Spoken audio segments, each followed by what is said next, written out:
ராத்திரியிலும் ஆண்டவர் நம்மோடு கூட பேசும்படி மத்தேயு எழுதின சுவிசேஷம் 14வது அதிகாரம் 22வது வசனத்தை நாம் வாசிக்க கேட்கலாம். Matthew chapter 14 verse 22. மத்தேயு 14:22. இயேசு ஜனங்களை அனுப்பி விடுகையில் நம்முடைய சீஷர்கள் படவில் ஏறி தமக்கு முன்னே அக்கறைக்கு போகும்படி அவர்களை துரிதப்படுத்தினார். இந்த இரண்டாவது நாள் கூட்டத்தில் ஆண்டவர் நம் திருச்சபையோடு வந்திருக்கிற விசுவாச பிள்ளைகளோடு பேச விரும்புகிற வார்த்தை, பிரயாணத்தில் கர்த்தர் நம்மை துரிதப்படுத்துகிறார். நேற்று நான் சொன்னேன், பிரயாணத்தில் மேன்மை அடைவதற்கான வழிகளை கர்த்தர் நம்மோடு கூட பேசினார். எத்தனை பேருக்கு புரிந்ததோ?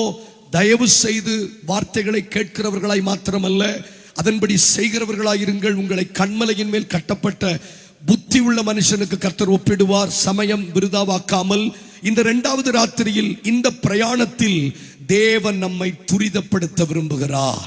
இந்த வசனத்தில் ரெண்டு கூட்டத்தாரை நம்மால் பார்க்க முடியும். ஒரு கூட்டத்தார் ஜனங்கள், மறு கூட்டத்தார் சீஷர்கள். இந்த வசனத்தில் உங்களால் பார்க்க முடியுதா? உங்க பைபிள் சொசைட்டி ஆஃப் இந்தியாவில் அச்சிடப்பட்ட எல்லா வேதாகமத்திலும் இந்த வசனம் இருக்கும் என்று நம்புகிறேன். மத்தேயு 14:22. அவர் ஜனங்களை அனுப்பி விடுகையில் சீஷர்களை அக்கறைக்கு போகும்படி துரிதப்படுத்தினார். ஆண்டவர் ஜனங்களை அனுப்பி விடுகிறார், சீஷர்களை துரிதப்படுத்துகிறார். ஒரே மாதிரி ஜனங்களையும் சீஷர்களையும் அனுப்பி விட்டிருந்திருக்கலாம், அல்லது ஜனங்களையும் சீஷர்களையும் துரிதப்படுத்தி இருக்கலாம். நீங்க அந்த வித்தியாசத்தை உங்களால பார்க்க முடியுதா? இங்க கவனிங்கம்மா. என்ன ஆவலா பாக்குறீங்க? கொஞ்சம் என்ன கவனிங்க. என்ன வித்தியாசத்தை நம்மால் பார்க்க முடிகிறது என்றால், ஜனங்களை அனுப்பி விடுகிறார், சீஷர்களை துரிதப்படுத்துகிறார். கொஞ்சம் சத்தமா பேசுங்க. ஜனங்களை அனுப்பி விடுகிறார். அது என்னன்னு பார்க்கணும். இப்போ உங்களுக்கு கியூரியாசிட்டி என்னன்னா, ஜெரால்டு பிரதர் காட்டுங்க, அது என்னன்னு. மைக் கருப்பு கலர்ல ஒரு மைக் உள்ள 2 பேட்டரி போட்டிருக்கு. ஏல விட்டுருவோமா? இத வெடிச்சிரும், வயிறு வெடிச்சிரும். அது என்னன்னு உத்து பார்க்கறாங்க, இப்படி சுத்தி. என்னன்னு எனக்கு இங்க ஒருத்தன் உயிரை கொடுத்து பிரசங்கம் பண்றாங்க. என்னைக்கு திருந்த போறோம்? இயேசுவே வந்தாலும் ஒண்ணு நில்லும், அதை பார்த்துட்டோம். இயேசுவே வந்தாலும் ஒண்ணு நில்லும், நாங்க அதை பார்த்துட்டோம். அதான் ஒருத்தர் சொன்னார், 1000 இயேசு வந்தாலும் நம்மளை திருத்த முடியாது. இனி என்னையும் பார்க்காம போயிடாதீங்கம்மா.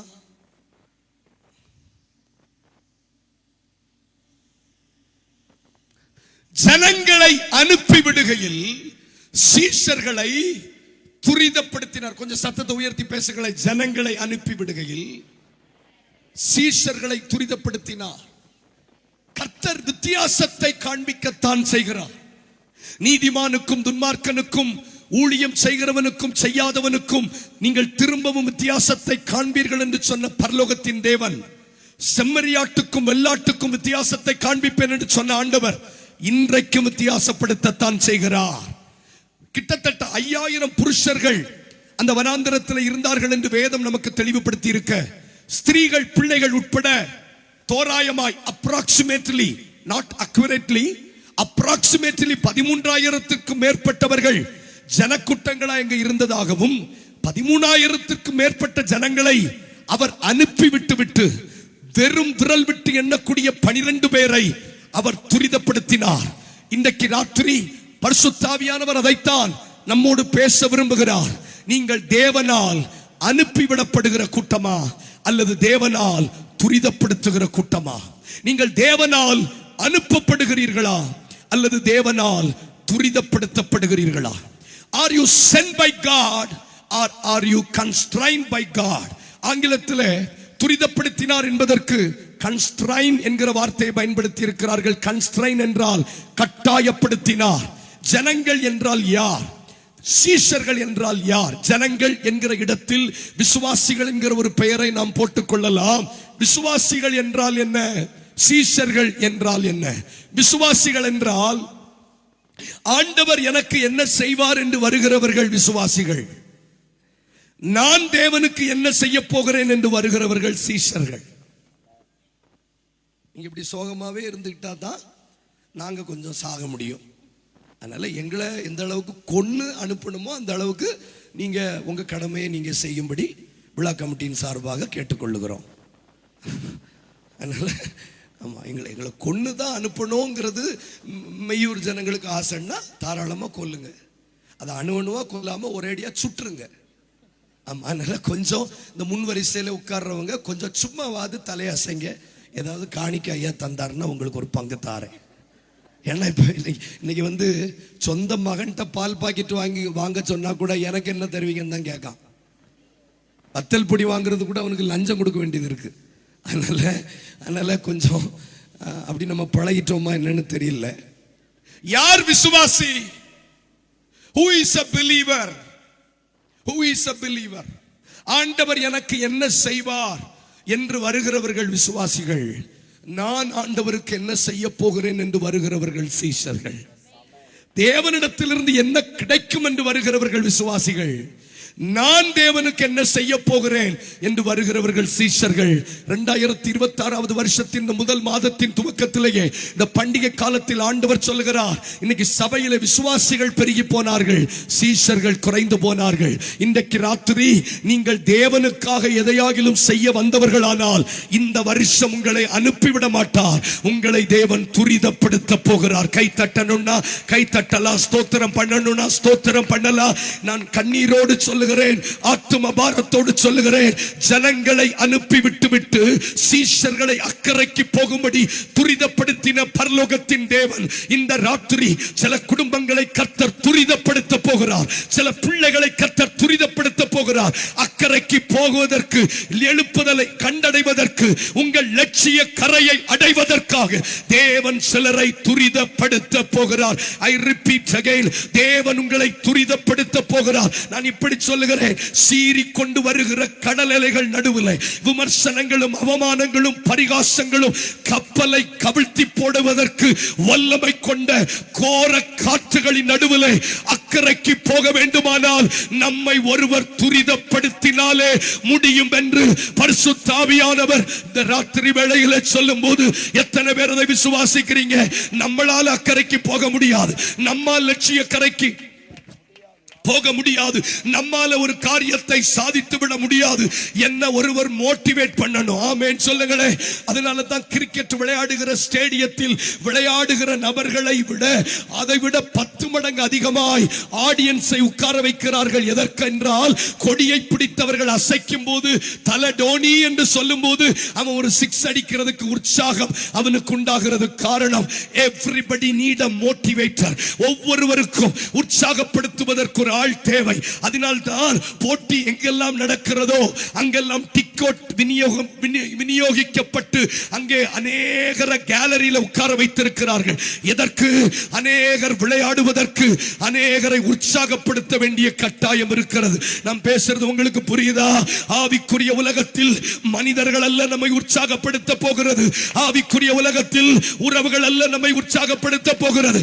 கிறிஸ்து இயேசு உங்களை உற்சாகப்படுத்த போகிறார். இந்த வருஷம் அக்கறைக்கு போகும்படி உங்களை துரிதப்படுத்துகிற கர்த்தர், கண்ணுக்கு தெரியாத தேவன் ஆவியோடும் உண்மையோடும் உங்கள் நடுவில் உலாவிக் கொண்டிருக்கிறார். அவர் ஜனங்களை அனுப்பிவிட்டார், சீஷர்களை துரிதப்படுத்தினார். அவர் ஜனங்களை அனுப்பிவிட்டார், சீஷர்களை துரிதப்படுத்தினார். ஆண்டவர்ட்ட கை உயர்த்தி ஒரு வார்த்தை கேட்கலாமா?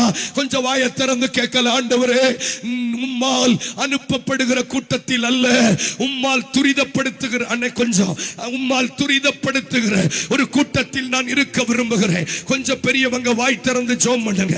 ஓ ஹalleluya. வாயை திறங்க, வாலிப பிள்ளைங்க வாயை திறங்க, சகோதரிகள் வாயை திறங்க. நல்ல ஒரு மனமா போயிருவோம். தேவ பிரசன்னம் இந்த இடத்திலே அளவில்லாமல் ஊற்றப்படுவதற்கு அநேகருடைய ஸ்தோத்திரத்தினால் கிருபை பெருகும். Holy Spirit of God, Lord இந்த வருஷம் மெய்யூர் சபையை துரிதப்படுத்துவீராக. சில பெரிய பெரிய காரியங்கள் செய்யும்படி, எப்படி கோரேசின் ஆவியை தேவன் எழும்ப பண்ணி ஆலயம் கட்ட வைத்தது போல சிலருடைய ஆவியை தேவன் துரிதப்படுத்த போகிறார், துரிதப்படுத்த போகிறார், துரிதப்படுத்த போகிறார். ஆவிக்குரிய கூட்டங்கள் நடத்தப்படுவதனுடைய காரணம் என்ன?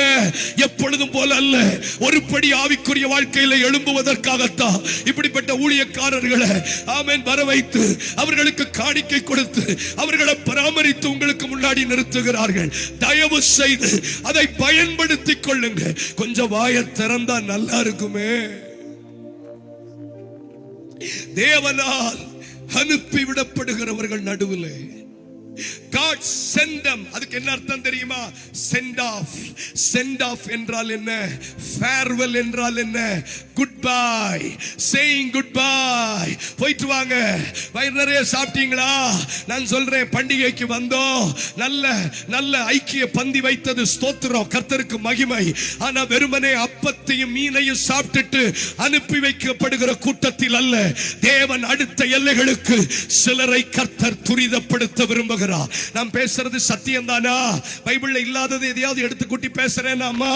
5000 புருஷர்கள், கிட்டத்தட்ட ஸ்திரீகள் பிள்ளைகள் உட்பட 13,000 பேர் அப்பமும் மீனும் திருப்தியாய் புசித்தார்கள்.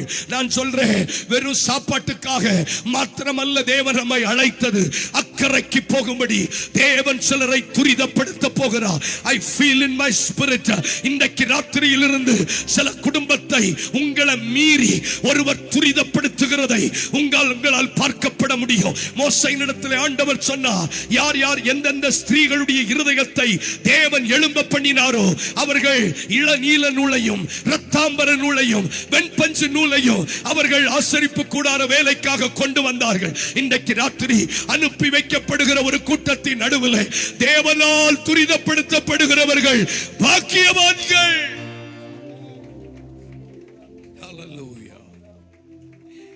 ஏன் ஒரு சின்ன கூட்டத்தை மாத்திரம் தேவன் துரிதப்படுத்துகிறார்?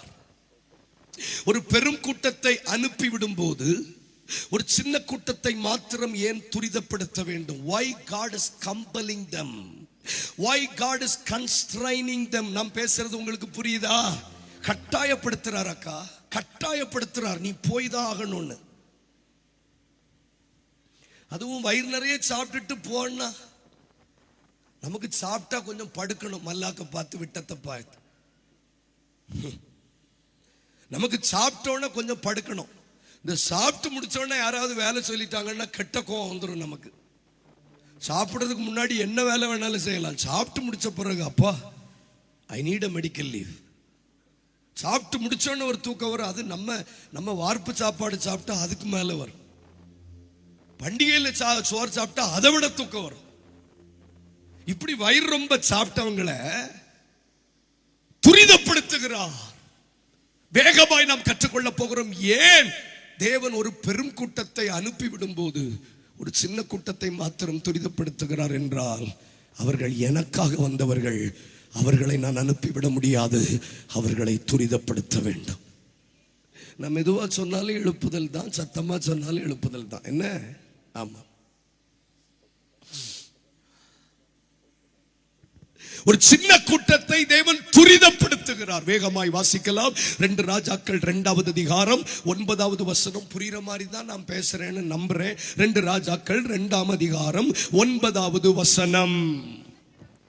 அவர்கள் அக்கறைப்பட்ட பின்பு எலியா எலிசாவை நோக்கி, நான் உன்னை விட்டு எடுத்துக் கொள்ளப்படும் முன்னே. அந்த வார்த்தையை கொஞ்சம் நீங்க உங்க சொந்த பைபிளா இருந்தா கோடிட்டு கொள்ளலாம். நான் உன்னை விட்டு எடுத்துக் கொள்ளப்படும் முன்னே. that means before I taken away from you. நான் உன்னை விட்டு எடுத்துக் கொள்ளப்படும் முன்னே. ஏன் ஆண்டவர் எலிசாவை எலியா மூலமாய் துரிதப்படுத்துகிறதை நம்மால் இந்த வசனத்தில் பார்க்க முடியும். ஆமெனா? பார்க்க முடியுது அவங்களால. எலிசாவை எலியா துரிதப்படுத்துகிறார். நான் உன்னை விட்டு எடுத்துக்கொள்ளப்படும் முன்னே நான் உனக்கு செய்ய வேண்டியது என்ன கேள் என்றார். நல்ல கவனிங்க, எலியாவின் நாட்களில் எலிசா மாத்திரம்தான் இருந்தாரா எலியாவை பின்பற்றுகிறவனா என்று கேட்டால் இல்லை.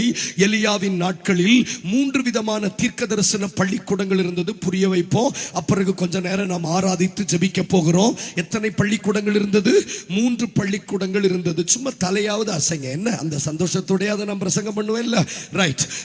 எரிகோவிலே ஒரு பள்ளிக்கூடம் இருந்தது, பெத்தேலிலே ஒரு பள்ளிக்கூடம் இருந்தது, யோர்தானிலே ஒரு பள்ளிக்கூடம் இருந்தது. ஒரு பள்ளிக்கூடத்தில் சராசரியாக 50 தீர்க்க தரிசன புத்திரர்கள் அல்லது தீர்க்கதரிசிகளின் புத்திரர்கள் இருந்தார்கள் என்று வேதம் நமக்கு தெளிவுபடுத்துகிறது. அப்படியானால் கிட்டத்தட்ட 150 தீர்க்கதரிசிகளின் புத்திரர்கள் எலியாவினுடைய கட்டுப்பாட்டில் இருந்தாலும் எலியா எலிசாவை மாத்திரம் துரிதப்படுத்துகிறதை இந்த வசனத்திலே பார்க்க முடியும். கவனியுங்கள், எதையெல்லாம் நீங்கள் பழைய ஏற்பாட்டிலே பார்க்க முடிகிறதோ அதையெல்லாம் நீங்கள் புதிய ஏற்பாட்டிலே பார்க்க முடியும். கை உயர்த்தி ஆண்டவருக்கு ஸ்தோத்திரம் பண்ணுங்க. கர்த்தருடைய வாய் அதை சொல்லிட்டு அவருடைய ஆவி அதை சேர்க்கும். புதிய ஏற்பாட்டிலே 13,000க்கு மேற்பட்ட ஜனங்களை அனுப்பிவிட்டு 12 பேரை துரிதப்படுத்தின இயேசு, பழைய ஏற்பாட்டிலேயும் எலியா 150 பேரை கண்டுகொள்ளாமல் விட்டுவிட்ட எலியா ஒரே ஒரு எலிசாவை மாத்திரம் துரிதப்படுத்துகிற ஒரு வசனத்தை தான் நாம் இங்கே வாசிக்க கேட்டோம். ஆமாதானா? ஒரு 3 தெளிவுகள் நான் உங்களுக்கு வசனத்தின்படி சொல்லுகிறேன். புரிகிற மாதிரியே பேசுவோம். நிறைய பேசி ஒண்ணுமே புரியாம போறதை விட கொஞ்சம் கற்றுக்கொண்டாலும் பிரயோஜனமா இருக்கட்டும் என்று கர்த்தருடைய நாமத்தின் நான் விசுவாசிக்கிறேன். 3 வசனங்கள். பொதுவாக ஒரு நபர் இந்த பூமியை விட்டு போகிறார் என்றால் தன்னை சார்ந்த எல்லாரையும் கூப்பிட்டு தான் சொல்றது வழக்கம். அதுக்கு 3 தெளிவுகள் வசன வாசிக்க நமக்கு நேரம் இல்லை. ஆதியாகமம் 49:1 யாக்கோபு தன்னுடைய கடைசி காலத்தில் தன் மரணம் அடைவதற்கு முன்பதாக தன் குமாரர் எல்லாவற்றையும் வரவழைத்து அவர்களுக்கு சம்பவிக்க போகிறவர்களை சொன்னார். ஆமாதானா? ஆதியாகமம் 49. அதே மாதிரி தான் 1 நாளாகமம் 29ஆம் அதிகாரம் 1ஆம் வசனத்திலும் தாவீதும் தான் மரிப்பதற்கு முன்பதாக எல்லா எருசலேமில் இருக்கிற சபையார் அனைத்தையும் வரவழைத்து அவர்களுக்கு தன் மனதில் இருக்கிறதை அறிவித்தான். அதே போல் தான் மத்தேயு 24ஆம் அதிகாரத்தில் இயேசு பரமேறி போவதற்கு முன்பதாக சிலுவை மரணத்தினால் மரித்து பிதாவின் வலது பார்சத்தில் வீற்றிருப்பு போவதற்கு முன்பதாக தன்னுடைய சீசர்களை எல்லாம் வரவழைத்து சீசர்கள் கேட்டார்கள், ஆண்டவரே உம்முடைய வருகைக்கும் உலகத்தின் முடிவுக்கும் அடையாளம் என்ன என்று கேட்டபோது 12 சீசர்களை வரவழைத்து இனி சம்பவிக்க போகிறவர்களை அவளுக்கு சொன்னார். ஆமாதானா? ஆனால் அதே மாதிரி தானே எலியாவும் எடுத்துக்கொள்ளப்படும் போது எல்லாரையும் வரவழைச்சிருக்கணும். ஆமாதானா? எல்லாரையும் வரவழைச்சிருக்கணும். என்ன செய்திருக்கணும்? 150 தீர்க்கதரிசிகளின் புத்திரர்கள் +1 யாரு? எலிசா. அப்ப 151 பேரை நம்ம லாங்குவேஜ்ல சொல்லணும்னா குரூப்ல இந்த மெசேஜை போட்டிருக்கணும். உங்களுக்கு குரூப்னா என்னன்னு தெரியாது அப்படித்தானா? உங்களுக்கு குரூப்னா என்னன்னு தெரியாது அப்படித்தானா? நல்லது. இப்படி எல்லாம் நீங்க இருந்தீங்கன்னா நாங்க எப்படி பேச முடியும் சொல்லுங்க? நமக்கு இருக்கிறது ஒரு பிளட் குரூப், ஆனா வாட்ஸ்அப்ல இருக்கிறது 64 குரூப். நமக்கு இருக்கிறது இவன் குட் மார்னிங்னு போட்டு காப்பி படம் போட்டு ஒரு புகை போடுறதுக்கு நான் குரூப்ல ஏன் இருக்கணும்? அவன் செல்ஃபி எடுத்து போடுவான் பரோட்டா கடையில இருந்து, அதெல்லாம் எனக்கு வரும், எல்லா சாக்கடையும் வரும். அதனால எல்லா குரூப்ல எல்லாம் இருக்காதீங்க, உங்க குரூப் கெட்டு போயிடும். சரி, நன்றி. நன்றி. மத்தியானம் சோறு தரலையோ உங்களுக்கு? எல்லா குரூப்லயும் இருப்பாங்க சிலர். ஆசை மையூர் சபைக்கு ஒரு குரூப் இருக்குமே, எல்லாருக்கும் ஒரு குரூப் இருக்கும். எல்லாரும் குரூப். வாலிபர்களுக்கு ஒரு குரூப், யூத் விங் ஒரு குரூப், யூத் கேர்ள்ஸுக்கு ஒரு குரூப், வயசானவங்களுக்கு ஒரு குரூப் ஆரம்பிச்சிட வேண்டியதானே. இருக்கிறது ஒரு குரூப், இதுல போன்ல இருக்கிறது 64 குரூப்.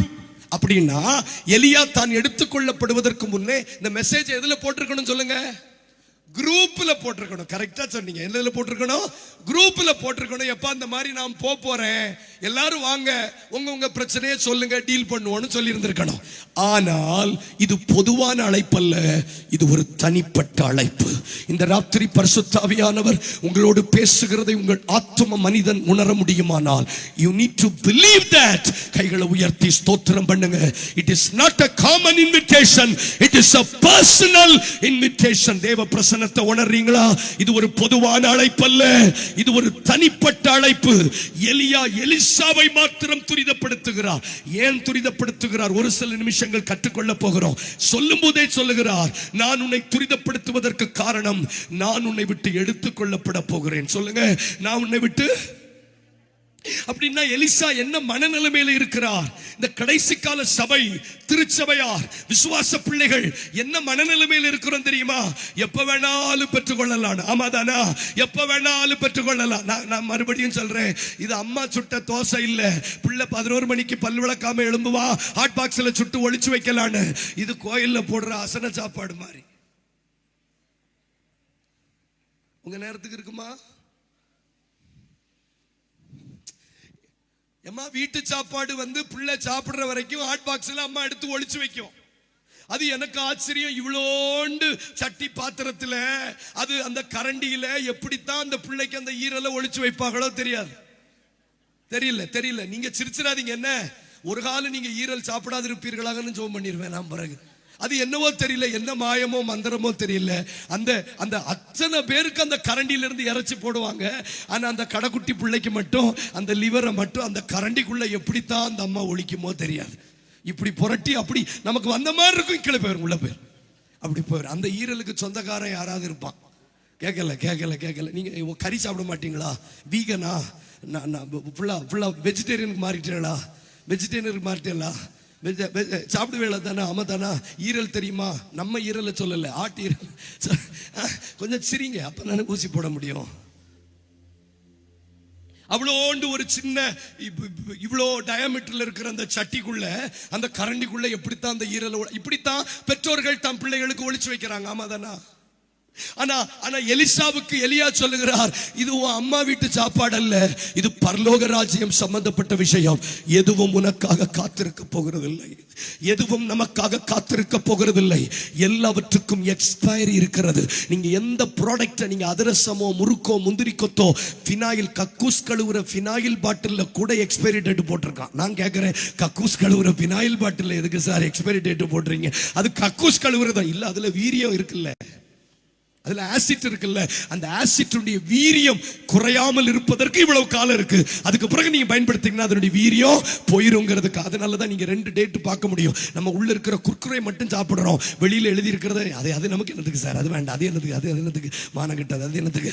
அந்த 2 டேட் போட்டிருப்பாங்க, எம்ஜிஎஃப் அப்படின்னு போட்டிருப்பாங்க. ரெண்டாவது கேஜிஎஃப் இல்ல, எம்ஜிஎஃப். அடுத்து சிரிப்பு வருது பாருங்க சிலருக்கு, அப்ப கேஜிஎஃப் தெரியுது அவங்களுக்கு. எம்ஜிஎஃப் நம்பர்னு ஒன்னு இருக்கு. அடுத்து ஆமா அப்படித்தானே போட்டு வாங்க முடியும். எம்ஜிஎஃப் டேட்னு ஒன்னு இருக்கு. அடுத்து இஎக்ஸ்பி நம்பர் அப்படின்னு இருக்கும், எக்ஸ்பைரி டேட் அப்படின்னு இருக்கும். ஆமாதானா? ஏன் அதுக்கு போட்டிருக்காங்க தெரியுமா? நான் தாழ்மையாய் சொல்லுகிறேன், இந்த பூமியில் இருக்கிற எல்லாவற்றுக்கும் காலாவதி இருக்கிறது. எல்லாவற்றுக்கும் காலாவதி இருக்கிறது. ஆரம்பிக்கும் போதே நான் உங்களுக்கு சொல்லுகிறேன், வியாதிகளுக்கு தேவன் காலாவதி வைத்திருக்கிறார், போராட்டங்களுக்கு தேவன் காலாவதி வைத்திருக்கிறார், கண்ணீருக்கு காலாவதி வைத்திருக்கிறார், நெருக்கடிக்கு காலாவதி வைத்திருக்கிறார். எப்படி சொல்றீங்க பிரதர்னு கேட்டீங்கன்னா, பிரசங்கி 3 சொல்லுகிறது, அழ ஒரு காலம் உண்டு, சிரிக்க ஒரு காலம் உண்டு. அப்ப அழுகிறதற்கு காலாவதியை தேவன் வைத்திருக்கிறார். கடைசி வரைக்கும் நீங்கள் போராட்டத்திலேயே வாழ்க்கையை முடிப்பதில்லை. போராடுகிற சிலருக்கு சந்தோஷத்தின் காலத்தையும் கர்த்தர் வைத்திருக்கிறார். விசுவாசிக்கிறவங்க கைகளை தட்டுங்க பார்க்கலாம். யாரோ சிலர் சொல்றீங்க, வாழ்க்கை முழுவதும் நெருக்கத்தில், வாழ்க்கை முழுவதும் போராட்டத்தில். நோ நோ நோ, நீ தண்ணீரை கடக்கும் போது நான் உன்னோடு இருப்பேன். அப்படின்னா என்ன அர்த்தம் தெரியுமா? நீங்க தண்ணீரிலேயே மூழ்கி போவதில்லை, தண்ணீரை கடக்கும் போது. அப்ப தண்ணீரை கடக்க போகிறீர்கள். அக்கினியில் நடக்கும் போது அது உண்மையில் அது உண்மையில் பற்றாது. கையை தட்டணும்னா கை தட்டுங்க, வாயை திறக்கணும்னா வாயை திறங்க, ஸ்தோத்திரம் பண்ணுங்க. ஆமென். இந்த கன்வென்ஷன் கூட்டத்தினுடைய 2வது ராத்திரி எதுவும் நிரந்தரம் அல்ல, போராட்டம் நிரந்தரம் அல்ல, வியாதி நிரந்தரம் அல்ல. ராத்திரியிலே அழுகை என்றால் காலையிலே மகிழ்ச்சி தங்கும். எல்லாம் வாய்களை திறங்க பார்க்கலாம். எதுவும் நிரந்தரம் அல்ல சகோதரி, எதுவும் நிரந்தரம் அல்ல. தாவீது கர்த்தர் அடித்த பிள்ளைக்காக 7 நாள் அழுது புலம்பினார். ஆனால் வேதம் சொல்லுகிறது, அதோடு அவன் வாழ்க்கை முடிந்து விடவில்லை. அவனை எழுப்பக்கூடும், அவனால் எழுப்பக்கூடாமல் போனது. ஆனால் வேதம் சொல்லுகிறது, பிள்ளை செத்து போயிற்று என்று அவன் தெரிந்தவுடன் அவன் எழுந்திருந்து வந்து தலைக்கு எண்ணெய் பூசி தன் முகத்தை கழுவி வஸ்திரம் உடுத்தி ஆலயத்திற்கு போய் தேவனை தொழுது கொண்டு தன் வீட்டுக்கு வந்து ஆசனம் பண்ணினார். கர்த்தருடைய கிருபையினால் ஒரு தீர்க்கதரிசன வார்த்தையாக நான் சொல்லுகிறேன், விழுந்தவன் எழும்புகிறது இல்லையா? கைகளை தட்டணும், கைகளை தட்டணும். அபிஷேகம் பெறாத யாராவது இருந்தீங்கன்னா அபிஷேகம் பெற்றுக்கொள்ள வாய்ந்து கொள்ளுங்க. எந்த சபை என்பது முக்கியம் அல்ல. பரிசுத்த ஆவியானவர் பிதாவின் வாக்குத்தத்தம். பரிசுத்த ஆவியானவர் என்பது பெந்தேகோஸ்தேக்காரர்களுடையது அல்ல. பரிசுத்த ஆவியானவர் என்பது பிதாவின் வாக்குத்தத்தம். நான் சொல்லுகிறேன், இனி தாவீது எழும்ப மாட்டார், இனி தாவீது விழுந்ததுதான், இனி தாவீது மடங்கடிக்கப்பட்டார் என்று எல்லாரும் நினைக்கும் போது அவன் தலைக்கு எண்ணெய் பூசி முகத்தை கழுவி தாழ்மையாய் சொல்லுகிறேன், எத்தனை இதோடு வாழ்க்கை முடிந்தது என்று நினைத்த போதெல்லாம் எனக்கு ஒரு புதிய துவக்கத்தை தந்தவர், எலிசபெத்துக்கு செய்தவர் மரியாளுக்கும் செய்வார். நல்ல கை தட்டுங்க பார்க்கலாம். எதுவும் நிரந்தரம் அல்ல. வெக்கப்படுறீங்களா? நிரந்தரம் அல்ல. இரட்டத்தனையான பலன் வரப்போகிறது. சாம்பல் இருக்கிறீங்களா? இது நிரந்தரம் அல்ல. சிங்காரம் வரப்போகிறது. அப்படின்னா என்ன அர்த்தம்? சாம்பலுக்கு ஒரு காலம் உண்டானால் சிங்காரத்துக்கு ஒரு காலம் உண்டு. அழ ஒரு காலம் உண்டானால் சிரிக்க ஒரு காலம் உண்டு. இடிக்க ஒரு காலம் உண்டானால் கட்ட ஒரு காலம் உண்டு. வாழ்க்கை முழுவதும் உன் குடும்பம் மரண இருளின் பள்ளத்தாக்கிலே நடப்பதில்லை. வாழ்க்கை முழுவதும் இழப்பின் பள்ளத்தாக்கிலே கர்த்தர் நடப்பதில்லை. நான் மரண இருளின் பள்ளத்தாக்கிலே நடந்தாலும் பொல்லாப்புக்கு பயப்பட. அதோடு தாவீது முடித்து விடவில்லை. அடுத்த வசனத்தில் சொல்லுகிறார், எனக்கு என் சத்துருக்களுக்கு முன்பதாக ஒரு பந்தியை ஆயத்தப்படுத்தி என் தலையை எண்ணெயினால் அபிஷேகம் பண்ணுகிறார். என் பாத்திரம் நிரம்பி வழிகிறது. நான் ஜீவனுள்ள நாளெல்லாம் எருசலேமின் வாழ்வை காண்பேன், பிள்ளைகளின் பிள்ளைகளையும் காண்பேன். இந்த பின்னாடி இருக்கிறவங்க மெடிக்கல் லீவா போட்டிருக்கீங்க, கொஞ்சம் கையை தட்டணும். என்ன கை தட்டணும்? எல்லாரும் mighty God லேபாரா தூசியஸ், உங்களை நான் மதிக்கிறேன், உங்களுக்கு நான் மரியாதை கொடுக்கிறேன். ஆனா தேவன் கிரியை செய்யும் போது ஆமென் என்று சொல்லி கையை தட்டி ஏற்றுக்கொள்ளுங்க. வாழ்க்கை இப்படியே முடியாது. வாழ்க்கையில மாற்றங்கள் வரப்போகிறது. உன் வியாதிக்கு காலாவதி முடிய போகிறது. உன் மருத்துவமனைகளுக்கு காலாவதி முடிய போகிறது. உன் நெருக்கங்களுக்கு காலாவதி முடிய போகிறது. 5 வார்த்தைகளை நான் சொல்ல போறேன். 430 வருஷத்துக்கு மேல இஸ்ரவேல் ஜனங்களை பார்வோனால் அடிமைப்படுத்த முடியல. காலாவதி முடிந்தவுடன் ஓங்கிய புயத்தோடு பலத்த கரத்தோடு அவர்கள் புறப்பட்டார்கள். நம்பர் 2, 70 வருஷம் இஸ்ரவேல் ஜனங்கள் பாபிலோனில் அடிமைகளாக இருந்தார்கள். 70 வருஷம் முடித்த பிறகு வேதம் சொல்லுகிறது கர்த்தர் அவர்களை விடுவித்து எருசலேமுக்கு அனுப்பினார். நம்பர் 3, 38 வருஷம் பெதஸ்தா குளத்திலே ஒருவன் இருந்தார். 38 வருஷத்திற்கு பிறகு அவனால் அங்கே இருக்க முடியவில்லை. ஒருவர் வந்து உன் படுக்கை எடுத்துக்கொண்டு நட என்று சொன்னார். 18 வருஷம் ஒரு கூனி இருந்தார். வாழ்க்கை முழுவதும் அவள் கூனியாய் மரிக்கவில்லை. 18வது வருஷம் ஒரு ஞாயிற்றுக்கிழமை ஓய்வு நாள் ஆராதனையில் இயேசு வந்து சொன்னார், ஓ சாத்தான் கட்டி வைத்திருக்கிற ஆபிரகாம் குமாரத்தியை நான் விடுவிக்காமல் இருப்பேனோ என்று சொன்னபோது அவள் நிமிர்ந்து நின்று தேவனை மகிமைப்படுத்தினார். 12 வருஷம் பெரும்பாடுள்ள ஒரு ஸ்திரீ இருந்தார். சாகர வரைக்கும் பெரும்பாட்டிலே சாகவில்லை. அவளை வஸ்திரத்தை தொட வைத்து அவளுக்கு சுகம் கிடைத்தது. இயேசுவின் நாமத்தில் சொல்லுகிறேன், 430 வருஷம் சகோதரி உயிரை கொடுத்தாக்கும் பேசுறேன். 430 வருஷம் 70 வருஷம், 70 வருஷம், 38 வருஷம். கை மட்டும் தட்டக்கூடாதுமா, வாயை திறக்கணும். 18 வருஷம் உனக்கும் ஒரு காலத்தை வைத்திருக்கிறார். அதற்கு பிறகு எல்லாருடைய கண்களுக்கு முன்பதாக உன் தலை உயர்த்தப்படும். ஜெபிச்சா நல்ல ஜெபிக்கணும், ஆராதிச்சா நல்ல ஆராதிக்கணும். சங்கீதம் 66:12 சொல்லுகிறது, மனுஷர் எல்லாரும் என் தலையின் மேல் ஏறி போக பண்ணினீர், தீயையும் தண்ணீரையும் கடந்து வந்தேன், அதோடு வாழ்க்கை முடியவில்லை, ஆனாலும் செழிப்பான இடத்தில் என்னை கொண்டு வந்து விடுகிறார். தயவு செய்து விசுவாசிங்க, கையாசச்சு அவரை காண்பேன். அந்நிய தேசத்தில் அல்ல, என் சொந்த கண்களால் அவரை காண்பேன். கடைசி வரைக்கும் யோபு சாம்பல்லே இல்லைன்னு பேச மாட்டேங்கிறீங்களே. கடைசி வரைக்கும் யோபு சாம்பல்லே இருந்துட்டாரா? அவன் முன்னிலைமை விட பின்னிலைமை ஆசீர்வதித்தா. 2 வார்த்தை ஜெபிப்போமா? ஆவியானவர் உள்ளாவி வர்றாரு, கொஞ்சம் விட்டு கொடுங்க. வேற ஒண்ணு நான் கேட்க மாட்டேன். கொஞ்சம் கைகளை உயர்த்துங்க பார்க்கலாம், கொஞ்சம் கையை உயர்த்துங்க. நிறைய போராட்டங்களுக்கு காலாவதி முடிய போகிறது. நிறைய போராட்டங்கள் உன்னை விட்டு எடுத்துக்கொள்ளப்பட போகிறது. சோதனைக்காரன் இயேசுவை சோதிக்க வந்து வாழ்நாள் எல்லாம் இயேசுவை சோதிக்கவில்லை. மத்தேயு 4:11 சொல்லுகிறது, சில காலம் அவரை விட்டு போனார். இந்த வார்த்தையை மறுபடியும் சொல்லுகிறேன், அவரை விட்டு போனார். உங்களை விட்டு சத்துரு விலகி போகிற காலம் வரப்போகிறது. உனக்கு குடைத்தல் கொடுத்த, உனக்கு நெருக்கடி கொடுத்த, உன்னை முள்ளிலே நடக்க பண்ணின சத்துருக்கள் உன்னை விட்டு விலகி போகிற காலம் வரப்போகிறது. ஒரு தெள்ளு பூச்சியை வேட்டையாடுகிறது போல உனக்கு பின்னே வந்த சவுல் தன் வழியே போகிறார். கைகளை தட்டுங்க, ஒரு அபிஷேகத்தை நான் உணர்கிறேன். ஒரு வல்லமை இறங்கி வருகிறது.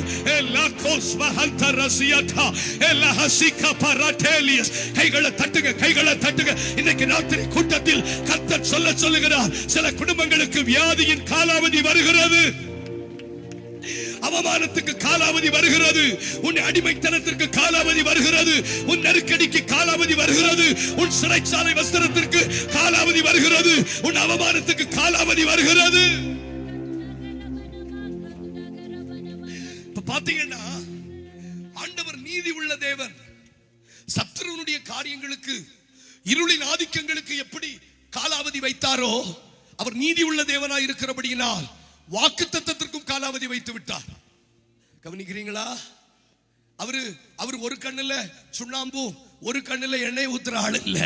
பிள்ளையை கிள்ளி விட்டுட்டு தொட்டில் ஆட்டுற ஆள் இல்ல ஆண்டவர். சத்துருவுக்கு காலாவதி வைத்தவர் வாக்குத்தத்தத்துக்கும் காலாவதி வச்சுட்டாரு. அதனாலதான் எலிசாவை பார்த்து எலியா சொல்றாரு, சத்துருக்கு மட்டும் காலாவதி இல்லப்பா, வாக்குத்தத்தத்துக்கும் காலாவதி இருக்கிறது. நான் உன்னை விட்டு எடுத்துக்கொள்ளப்படும் முன்னே நான் உனக்கு செய்ய வேண்டியது என்ன கேள் என்று சொல்லுகிறார். கவனமா கேளுங்க. சில வாக்குத்தத்தங்கள் எப்போது வேண்டுமானாலும் அட்டையாகவோ அல்லது ஸ்டிக்கராகவோ உங்க பைபிள்ல ஒட்டி வைக்கலாம். ஆனால் அதற்கு காலாவதி இருக்கிறது என்பதை மறந்து போய் விடாதீர்கள். பேச மாட்டேங்கிறீங்க? அதுக்கு காலாவதி இருக்கிறது. ஒரு 3 வருடங்களுக்கு முன்பதாக ஆண்டவர் என்னோடு பேசின ஒரு வார்த்தையை கழிந்த சில வாரங்களுக்கு முன்பதாக டைரியில் நான் திரும்ப படித்தேன். ஆனால் அந்த 3 வருடங்களுக்கு முன்பதாக அந்த வாக்குத்தத்தத்தை ஆண்டவர் எனக்கு தரும்போது கண்ணீரோடு தான் அந்த வாக்குத்தத்தத்தை நான் பெற்றுக்கொண்டேன். கொஞ்சம் எனக்கு ஒத்துழைப்பு கொடுக்கணும் ப்ளீஸ். ஒத்துழைப்பு கொடுக்குறீங்களா? ஒரு 3 வருடங்களுக்கு முன்பதாக அந்த வாக்குத்தத்தம் எனக்கு கிடைக்கும் போது அண்ணே, அதை கேட்கும் போதும் அழுதேன், அதை எழுதும் போதும் அழுதேன். ஈவன் அந்த டைரியில கூட என்னுடைய கண்ணீர் துளிகள் பதிந்திருக்கிறது, கர்த்தர் சாட்சி. ஆனா அதே வாக்குத்தத்தத்தை 3 வருடங்களுக்கு பிற்பாடு நான் திரும்ப புரட்டி பார்க்கிறேன். I want to recap that. அதை திரும்ப படிக்க வேண்டும். திரும்ப ஆண்டவர் என்னை குறித்து என்னெல்லாம் பேசியிருக்கிறார் என்பதை கற்றுக்கொள்வதற்காக புரட்டி பார்த்த போது அன்னைக்கு இருந்த தொடுதல் இன்றைக்கு இல்லை. அன்றைக்கு அந்த வாக்குத்தத்தம் என்னை உடைத்தது, என்னை நொறுக்கியது, என்னை சவாலுடையவனாக பார்க்க வைத்த அதே வார்த்தை 3 வருடம் கழித்து அந்த வார்த்தையை படிக்கும் போது இட் ஹஸ் நோ லைஃப். அதுல எழுதப்பட்ட வார்த்தைகள் கூட என்ன நோக்கத்துக்காக எழுதினேன் என்பது கூட என்னால புரிந்து கொள்ள முடியவில்லை. அப்ப எனக்குள்ள ஒரு பயம் வந்தது, அந்த வார்த்தைக்கு காலாவதி முடிந்து விட்டதோ, அந்த வார்த்தைக்கு எக்ஸ்பைரி முடிந்து விட்டதோ, அந்த வார்த்தைகள் எனக்கு ஜீவன். நீங்க துணி கடைக்கு போய் பாருங்க. இப்போ ஒரு ஸ்கேம் நடக்குது, ரிவார்டு பாயிண்ட்னு சொல்றான். உங்களுக்கு தெரியாது என்ன துணி கடை தெரியுமா? துணி கடையில போனா துணி வாங்கினா இப்ப முன்னாடி எல்லாம் சில்லறை தர முடியாம ஹால்ஸ் மிட்டாய் தருவாங்க. இப்ப போன் நம்பர் கேட்டு ரிவார்டு பாயிண்ட் வந்திருக்கும் பாருங்க உங்க போன்லன்னு சொல்றாங்க. உங்களுக்கு தெரியாது இல்லக்கா? தெரியாது இல்ல? ரிவார்டு பாயிண்ட் பார்த்ததே இல்லை, அப்படித்தானே? நீங்க 10,000 ரூபாய்க்கு துணி எடுத்தீங்கன்னா அதுக்கு பாயிண்ட் தரானா? என்ன பாயிண்ட்? மானங்கட்ட பாயிண்ட் தரானா? எவ்வளவு பாயிண்ட்? 966 பாயிண்ட் வந்திருக்கு. அப்ப 966 பாயிண்ட்க்கு எவ்வளவு குறைப்பீங்க? 166 ரூபாய் வந்திருக்கு. நீங்க இன்னும் 2 மாசம் கழிச்சு பர்ச்சேஸ் பண்ணுங்க, அப்போ ஒரு 500 ரூபாய் குறைப்போம்னு சொல்லுவான். ஆனா அவன் என்ன செய்வான் தெரியுமா? அந்த 500 ரூபாய் கூடின உடனே அவன் நமக்கே தெரியாம நம்ம வேலையில பிஸியா இருக்கும்போது ஒரு மெசேஜ் அனுப்புவான். இன்னைக்கு கடைக்கு வந்து இன்னைக்கு நீங்க கூப்பன் கொடுத்தீங்கன்னா உங்களுக்கு இந்த 500 ரூபாவை நாங்க டிடெக்ட் பண்ணுவோம், இல்லனா அது எக்ஸ்பைரி ஆயிடும். திருட்டு பயல, எங்களுக்கு தெரியும் நீ 500 ரூபாய் எங்களுக்கு தரமாட்டேன்னு தெரியும். நீங்க ஏன்னா என்ன முறைச்சு பாக்குறீங்க? நான் அனுபவப்பட்டவன். ஒரு ஹோட்டல்ல எப்போதாவது வீட்டுக்கு போகும்போது என் குடும்பத்தை கூட்டிட்டு போவேன் அந்த ஹோட்டலுக்கு. அங்க ரிவார்டு பாயிண்ட் தந்தாங்க. எவ்வளவு வந்துச்சு தெரியுமா? ரிவார்டு பாயிண்ட் 1233 ரூபாய். அப்போ சாப்பிட்டது 1000 ரூபாய்க்குள்ளதான். அப்ப கையில இருந்து காசு கொடுக்க வேண்டாம்ல அப்படின்னு சொல்லிட்டு ரிவார்டு பாயிண்ட் இருக்கலான்னு சொன்னேன். சாரி சார், 1 மணி நேரத்துக்கு முன்னாடி எக்ஸ்பைரி ஆயிட்டுன்னு சொன்னா பாருங்க. நான் உங்களுக்கு சொல்றது உங்களுக்கு புரியுதா? இவன் நமக்கு தரக்கூடாது. இவன் தரக்கூடாது, தரக்கூடாததுக்கு என்னெல்லாம் செய்யணுமோ அதெல்லாம் செய்வான். இப்ப எனக்கு என்ன பயம்னா, I am having 1200 rupees on my account. என்னுடைய போன் நம்பர்ல அதில் 1200 ரூபாய் பணம் இருக்கு சார். ஆனா அது காலாவதி ஆனதினால் அந்த 1200 ரூபாய் என்னால பயன்படுத்த முடியல. 3 வருடங்களுக்கு முன்பதாக யாருக்கும் சொல்லப்படாத ஒரு வாக்குத்தத்தத்தை, தேவ திட்டத்தை என்னோடு பேசினது உண்மை. ஆனால் 3 வருடங்கள் நான் கால தாமதம் பண்ணினேனோ என்னவோ தெரியவில்லை. அதே வசனத்தை படித்த போது எனக்கு உணர்ச்சி வரவில்லை. ஏதோ ஒரு பாடல் நம்மை ரட்சித்தது. ஆமாவா இல்லையா? ரட்சிக்கப்பட்டிருக்கோமா? ஏதோ ஒரு பாடல் நம்மை ரட்சித்தது. ஆனால் எப்பொழுதெல்லாம் அந்த பாடல் பாடும்போது என்னால் அந்த ரட்சிப்பின் சந்தோஷத்தை உணர முடிகிறதோ, என்னுடைய பாடல் இன்னும் காலாவதி ஆகவில்லை என்று அர்த்தம். அதே வாக்குத்தத்தம் ஜெரால் பிரதர் எனக்கு எப்பவும் பிடித்த ஒரு வார்த்தை மாத்திரமல்ல, என்னை அசைத்த ஒரு வார்த்தை. யாத்திராகமம் 34:10 வாசிக்க வேண்டாம். ஒரு ஜாதியிலும் செய்யப்படாத அதிசயத்தை நான் உன்னோடு கூட செய்வேன். நான் உன்னோடு கூட செய்கிற காரியம் பயங்கரமா இருக்கும். நான் இந்த வருஷம் புது வருஷ ஆராதனைக்கு வெளி கூட்டத்துக்கு போய்விட்டேன். என் மனைவி சபைக்கு போயிட்டு, என் மனைவிக்கு எங்க 2 பிள்ளைகளுக்கு எனக்கும் சேர்த்து வாக்குத்தத்த அட்டை எடுத்திருக்கிறார். நான் வீட்டுக்கு போன போது என்கிட்ட சொன்னாப்பா, உங்களுக்கு வாக்குத்தத்தம் என்ன தெரியுமா? யாத்திராகமம் 34:10 சொன்னா. அதுல என்ன எழுதி இருக்கு தெரியுமா?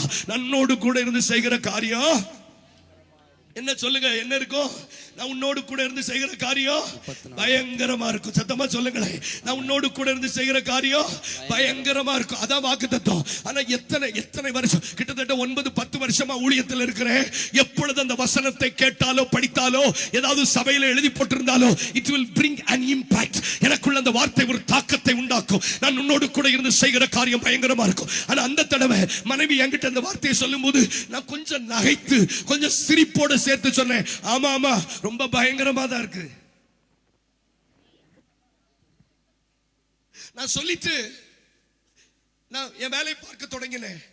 ஆனா என் மனைவி கேட்டா, நீங்க எப்பவும் இப்படி பேச மாட்டீங்களே, இப்ப ஏன் இப்படி பேசுறீங்க? நான் என்னை முன்னிறுத்தி தான் சொல்றேன். எப்பொழுது அந்த வார்த்தை கேட்டாலும் என் உள்ளான மனிதனுக்குள் ஒரு அக்கினி எரிகிறதை பார்த்த நான் சாராளை போல நகைத்தே.